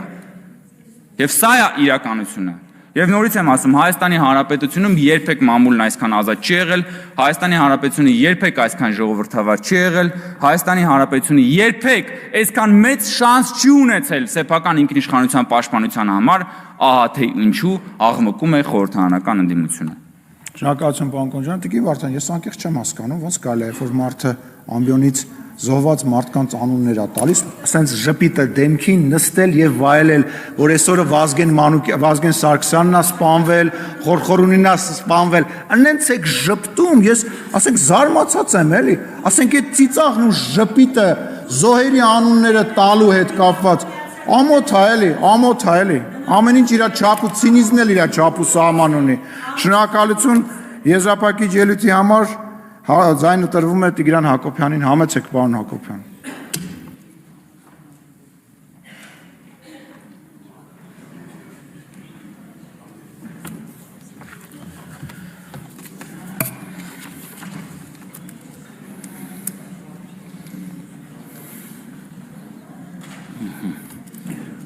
Ազգային ժողովի հարգարժան խոսնակ, հարգարժան փոխխոսնակ, հարգարժան պատգամավորներ, ներկաներ, նախ շատ շնորհակալ եմ հարցերի եւ ելույթների համար, հատկապես ելույթները կօգնեն մեզ ճիշտ կողմնորոշվել, մեր գործերում եւ կօգնեն զարգացնել մեդիա ոլորտը, պատասխանել մարտահրավերներին։ Իսկ եթե լուրջ, ես ճիշտ ասած ավելի կոնկրետ քննարկում էի սպասում, որտեղ այն խնդիրները, որ նկարագրեցի, նրանք իսկապես լուծման կարիք ունեն եւ որոշ սպառնալիքներ են ներկայացնում ոչ միայն մեր մեդիայի համար, այլ նաեւ մեր տեղեկատվական եւ լեզվական անվտանգության համար։ Ես իմ ելույթում նշեցի, որ առաջնություն չի մեր հասարակության համար այս մասնագիտական խնդիրները եւ բնական է, որ խորհրդարանը, որ արտահայտում է քաղաքացիների կամքը, ինքը նույնպես սա առաջնային չի համարում, բայց այնուամենայնիվ մի քանի հարցադրում եղավ, որին ուզում եմ եւ պարտավոր եմ պատասխանել եւ նաեւ օգտվելով առիթից եւս մի քանի հանգամանք նշեմ։ Տիկին Բաթոյանը հարց տվեց, որ երբ մենք առաջարկում ենք որոշ օրենսդրական փոփոխություններ, արդյոք մենք դրանով զբաղվել ենք եւ մեր առաջարկությունները տվել ենք, այո, մենք շատ ակտիվ ենք աշխատում, չնայած կարգավորող մարմինը օրենսդրական նախաձեռնության իրավունք չունի, այնուամենայնիվ մենք աշխատում ենք եւ համապատասխան հանձնաժողովի հետ եւ բարձր տեխնոլոգիական արդյունաբերության նախարարության հետ տալիս ենք մեր կարծիքները, մեր նախագծերը, շատ ժամանակ ցավոք ուշադրության չեն արժանանում, շատ ժամանակ մեզ նույնիսկ քննարկումների չեն հրավիրում, բայց մասնագիտական կարծիքի անտեսումը հաճախ վերում է ոչ կատարյալ փոփոխությունների, ինչը ազդում է մեդիադաշտի զարգացման վրա։ Ես նույնիսկ ասեմ, որ երկու անգամ կառավարության հանձնարարական է եղել փոփոխությունների առումով եւ վերջի հանձնարարականի, երկրորդ հանձնարարականի ավարտը 2023 թվականի մայիսն էր, անցել է 2 տարի, դրա վրա ազդում են ցավոք նաև բարձր տեխնոլոգիական արդյունաբերության նախարարությունում հաճախակի կադրային փոփոխությունները, այս 5 տարվա մեջ մենք 5 նախարար տեսանք, բոլորի հետ աշխատել ենք, շատ արդյունավետ այսօր ենք աշխատում, շատ արդյունավետ, հույսով եմ, որ երկար փոփոխություններ չլինի եւ մենք ինչ-որ բաներ մինչեւ վերջ կհասցնենք, Տիկին Բաթոյան։ Միանգամից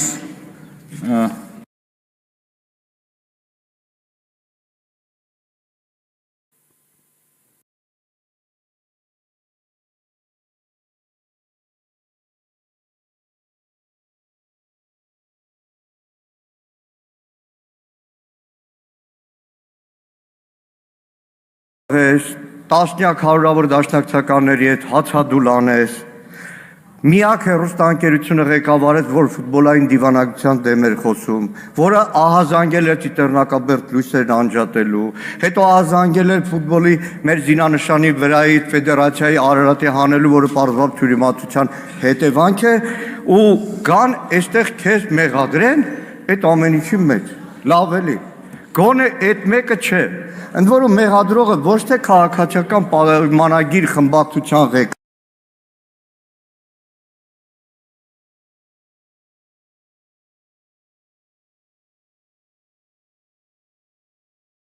մտցնելով այս համակարգ, մենք բնական է թե զարծ մնանք գրանցում։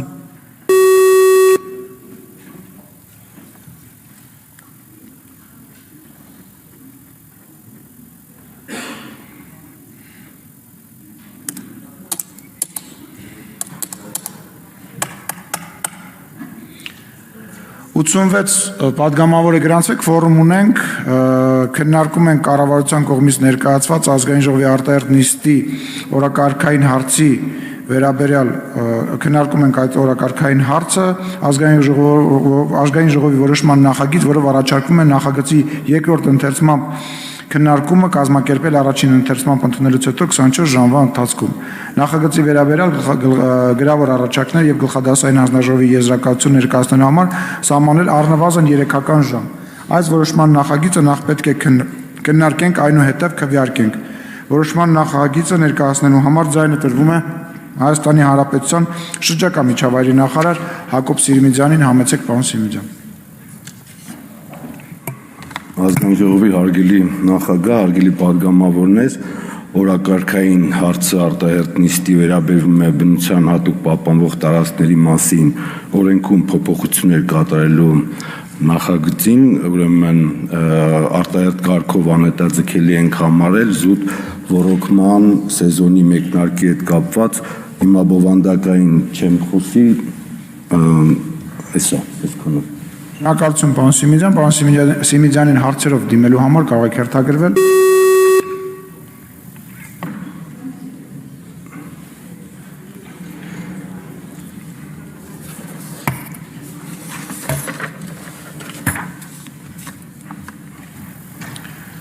Արման Ղազարյան։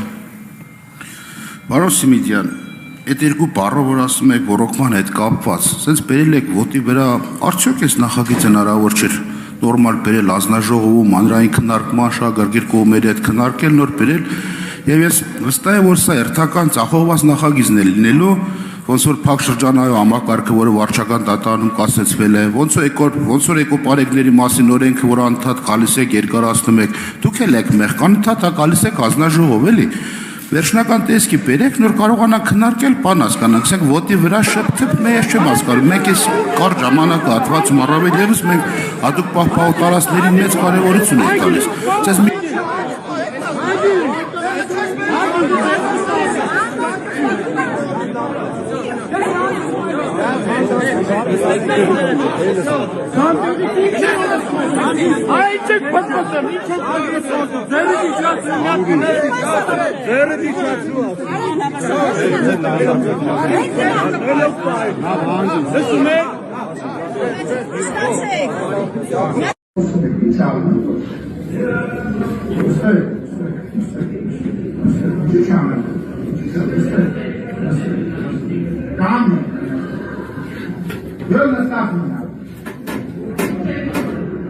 Մանդապատես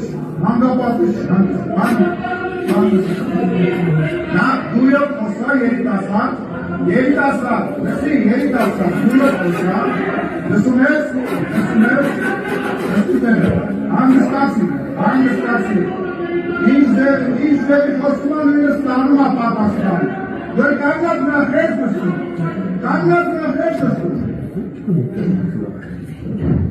մնացեք օրենքով սահմանված չափերից, շարունակ եք պանցել։ Հարգելի հայրենակիցներ, ես հիշը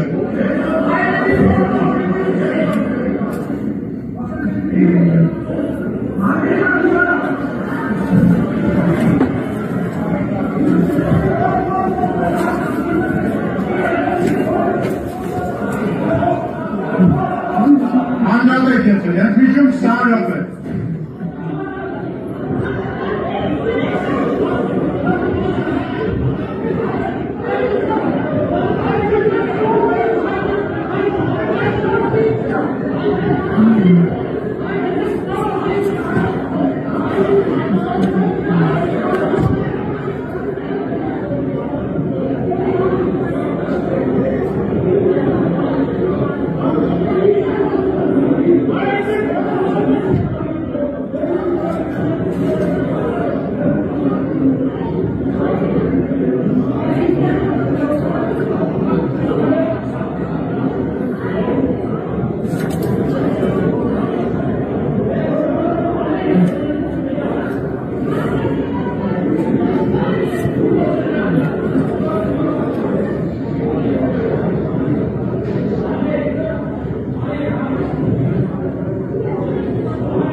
Մնացեք օրենքով սահմանված չափերից, շարունակեք կոնցենտ։ Հարգելի հայրենակիցներ, ես հիշեմ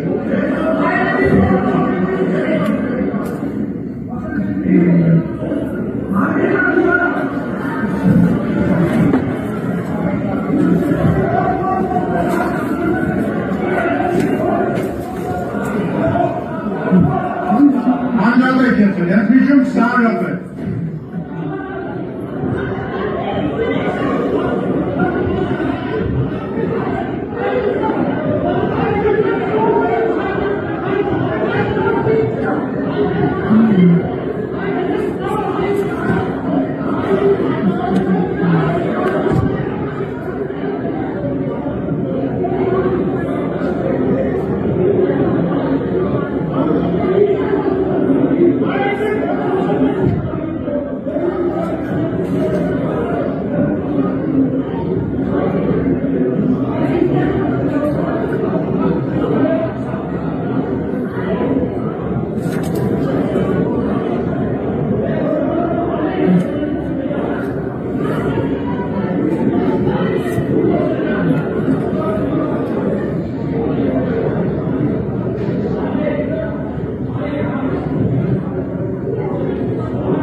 մի բառը, որ ռոռոկման նպատակներից ելնելով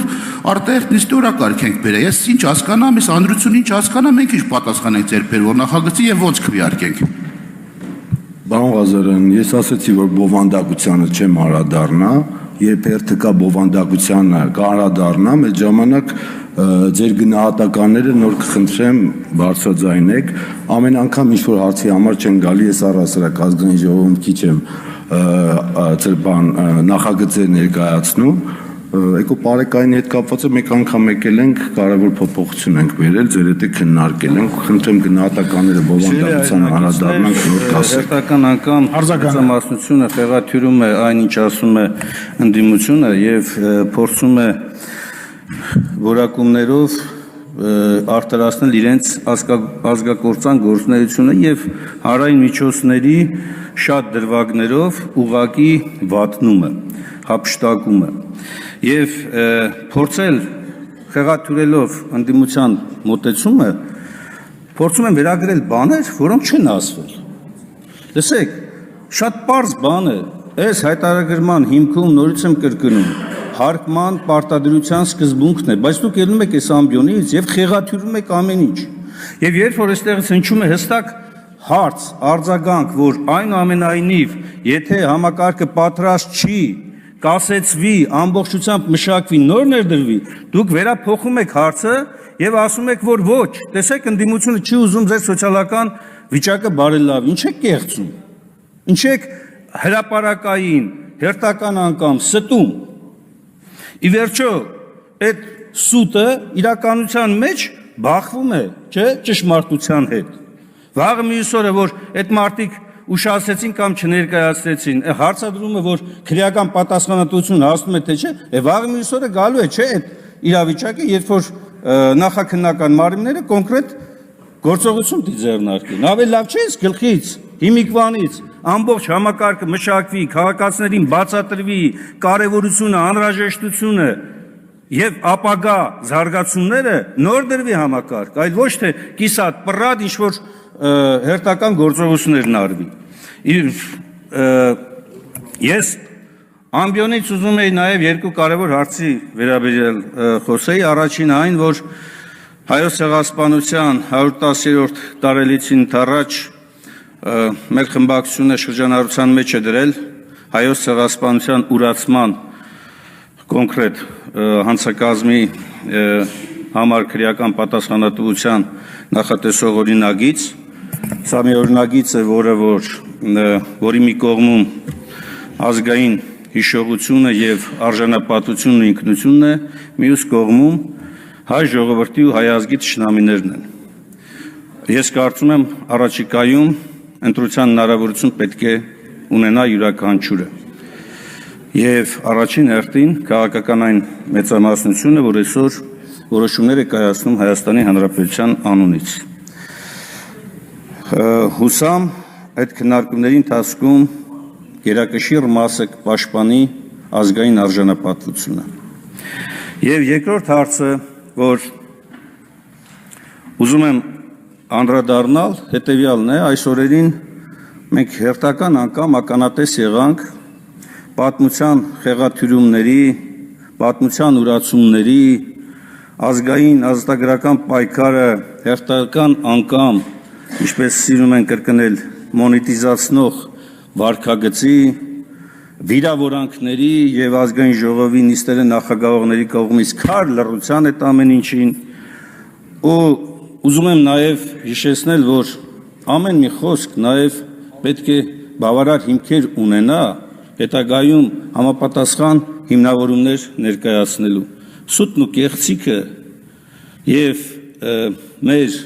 պատմությունը խեղաթյուրելը պայքարողին այսօր նսեմացնելը ոչ մի լավ տեղ չի տանելու։ Եվ հիշեք, падգամավորի կարգավիճակից, իշխանական կարգավիճակից դուրս կյանք կա։ Այդ կյանքում պետք է դուրս գաք մարդկանց մեջ, պետք է մարդկանց հայացքներին նայեք եւ պետք է պատասխան տաք։ Շնորհակալություն սեփական փորձով կիսվելու համար, պարոն Մինասյան, խմբակցության անունից քաղաքացիական պայմանագրի խմբակցության ղեկավարը ելույթ կունենա, Հայկ Կոնջորյանը, համեցեք պարոն Կոնջորյան։ Ես խնդրեմ տեղից մի խոսացեք։ Ահա։ Ահա։ Շնորհակալ եմ։ Ձեր շրթերից դա ինձ միայն որպես կոմպլիմենտ է հնչում, շնորհակալ եմ։ Խնդրեմ։ Կարող եմ սկսել։ Ինձ թվում է, որ եթե անգամ Գեղամ Մանուկյանը գոյություն չունենար, կարելի կլիներ նրան հորինել, որպեսզի ինքը գա եւ այսօր այստեղ ունենա այն ելույթը, որը ունեցավ, եւ հատկապես անի այն արտահայտությունը, որը արեց, ասում է Արարատը Հայաստանի հավաքականի մարզաշապիկից թյուրիմացաբար է անետացել։ Ո՞նց կարա Արարատը թյուրիմացաբար, այսինքն դուք Արարատը այդքան նսեմացնում եք եւ նսեմացրել եք, որ դուք փաստորեն համարել եք, որ Արարատին կարելի է թյուրիմացաբար դուրս թողնել Հայաստանի հավաքականի մարզաշապիկից։ Հիմա մենք ենք Արարատը ուրանում, թե դուք ժողովուրդ։ Պարոն Մանուկյան, ախր ավելի լավ էր չխոսայիք։ Հետո ես չեմ հասկանում, ամեն ելույթից հետո որ թողում դուրս եք գալիս, լավ է այսօր հետ եկա։ Իշքան գիտեմ գնում եք ծխելու, չէ՞։ Ձեր ելույթները փաստորեն ձեզ էլ են ծխացնում, այդ պարզ է։ Բայց որտեղ եք ծխում, պարոն Մանուկյան, որովհետև ես գիտեմ, որ դուք դրսում համենայն դեպս չեք ծխում, որտեղ բաց տարածք է, այսինքն դուք ծխում եք ազգային ժողովի շենքի տարածքում։ Որտեղ եք ծխում, արգելված տարածքում եք ծխում։ Հա, պարոն Մանուկյան։ Ես ուզում եմ հարցնել,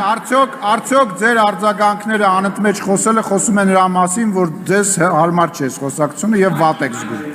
Պարոն Դանելյանին, խեղճ պարոն Դանելյանին դուք անեցիք։ Պետք կլինի կկանչենք ոստիկան։ Այսինքն ուզում եմ հասկանամ, դա ի՞նչ է, կներեք էլի պարոն Կոնջյան։ Այսինքն ոստիկանին դիմելը տենց բան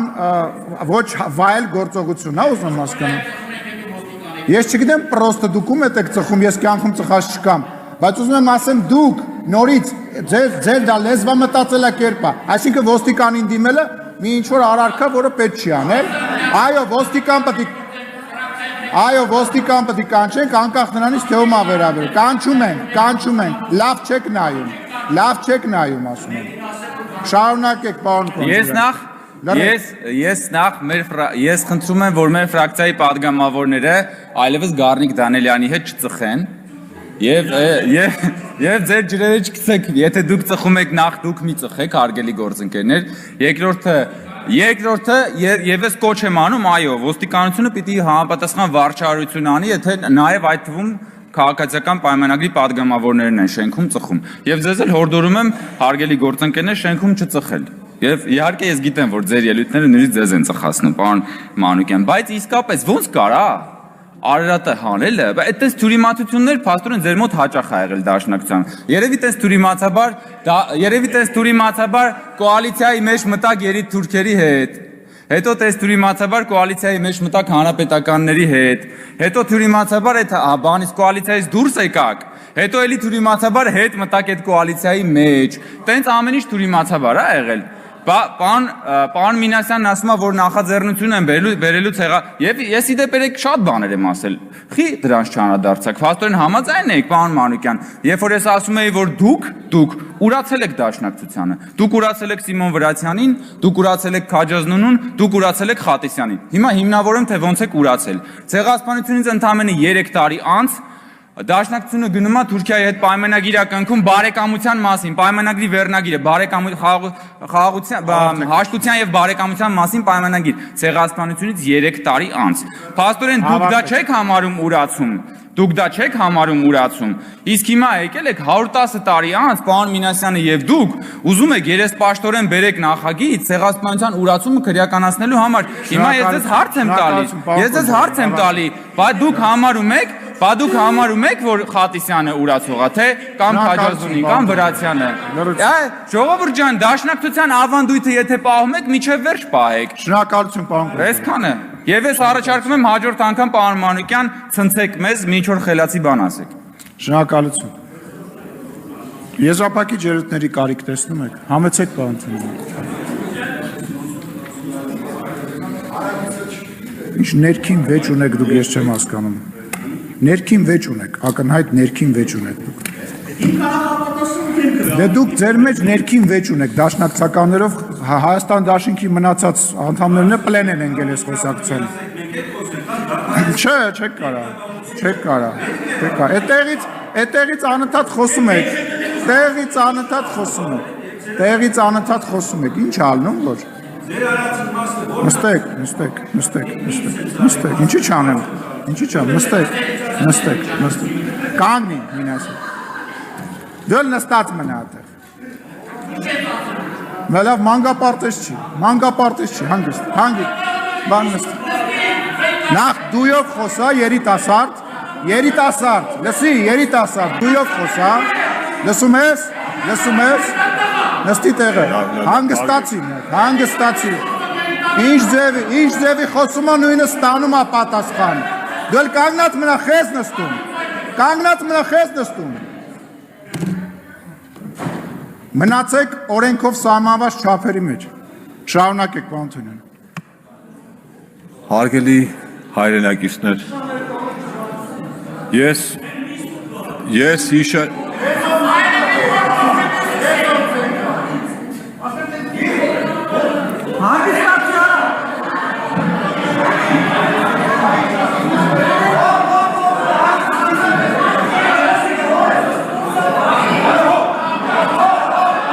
Անջատեք եթեր, ընդմիջում 20 րոպե։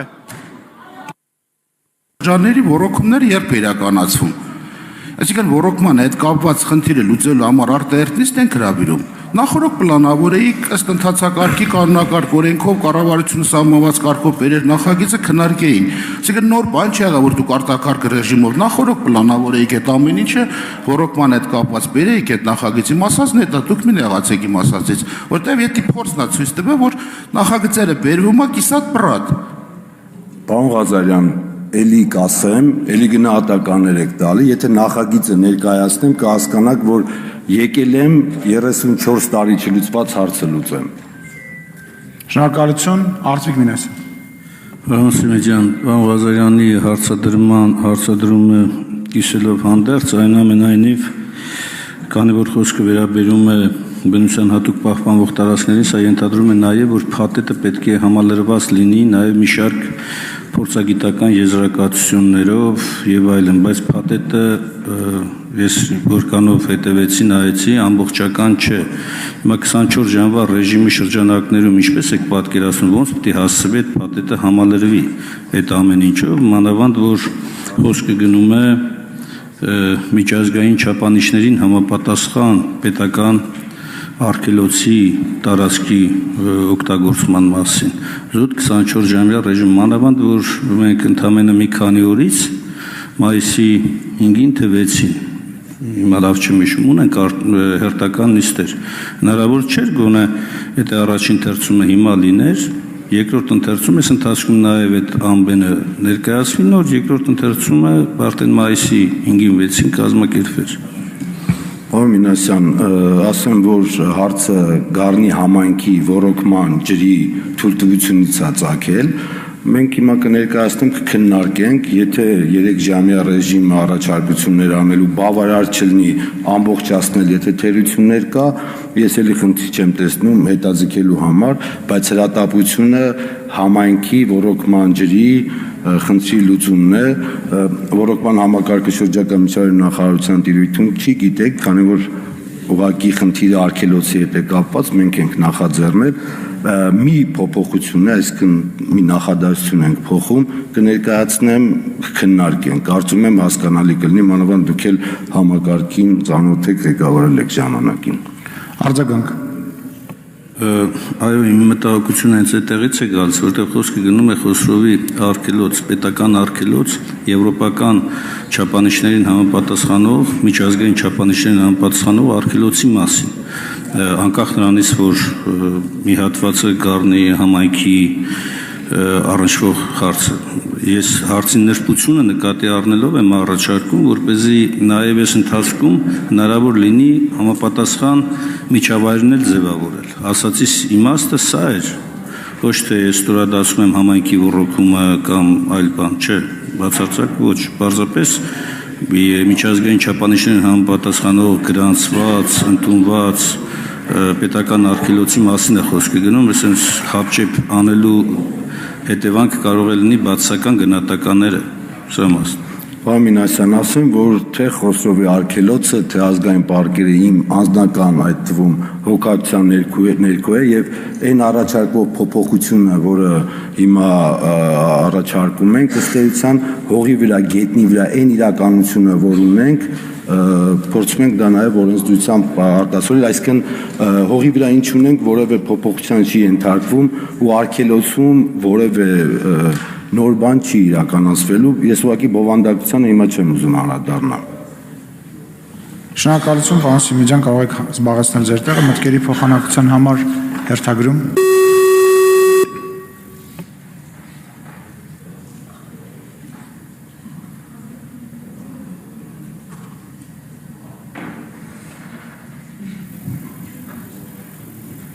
Տիգրան Աբրահամյան, համեցեք։ Հանում եք։ Հարգելի պատգամավորներ, եզրափակիչ գիտի կարիք տեսնում եք, պարոն Սիմիրյան։ Հարգելի պատգամավորներ, քվեարկում ենք այս որոշման նախագիծը, քվեարկությանը դրում ազգային ժողովի նախագահ 2025 թվականի ապրիլի 16-ի Հայաստանի Հանրապետության ազգային ժողովի արտահերթ նիստ գումարելու մասին ՆՎ 44L որոշմամբ գումարվող Հայաստանի Հանրապետության ազգային ժողովի արտահերթ նիստից անմիջապես հետո գումարվող Հայաստանի Հանրապետության ազգային ժողովի արտահերթ նիստի օրակարգային հարցի քննարկման հատուկ ընթացակարգի մասին ազգային ժողովի որոշման նախագիծը ընդունելու մասին հարցը քվեարկություն։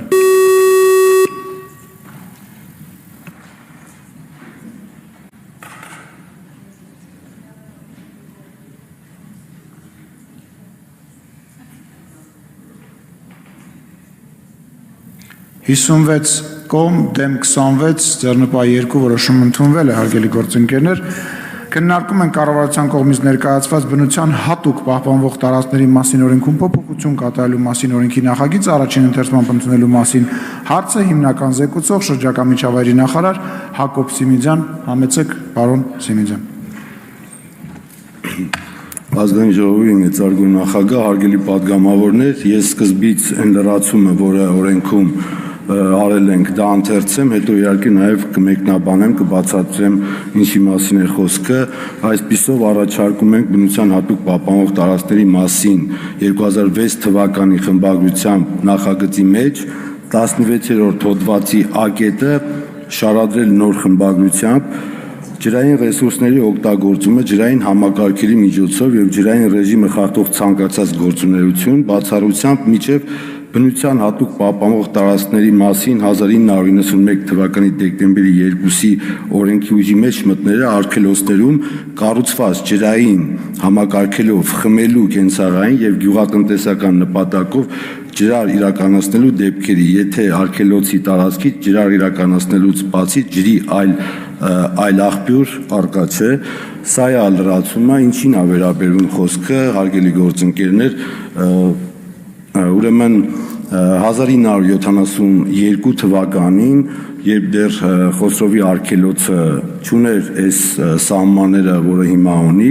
սովետական կարգերի ժամանակ ջրային համակարգ է կառուցվել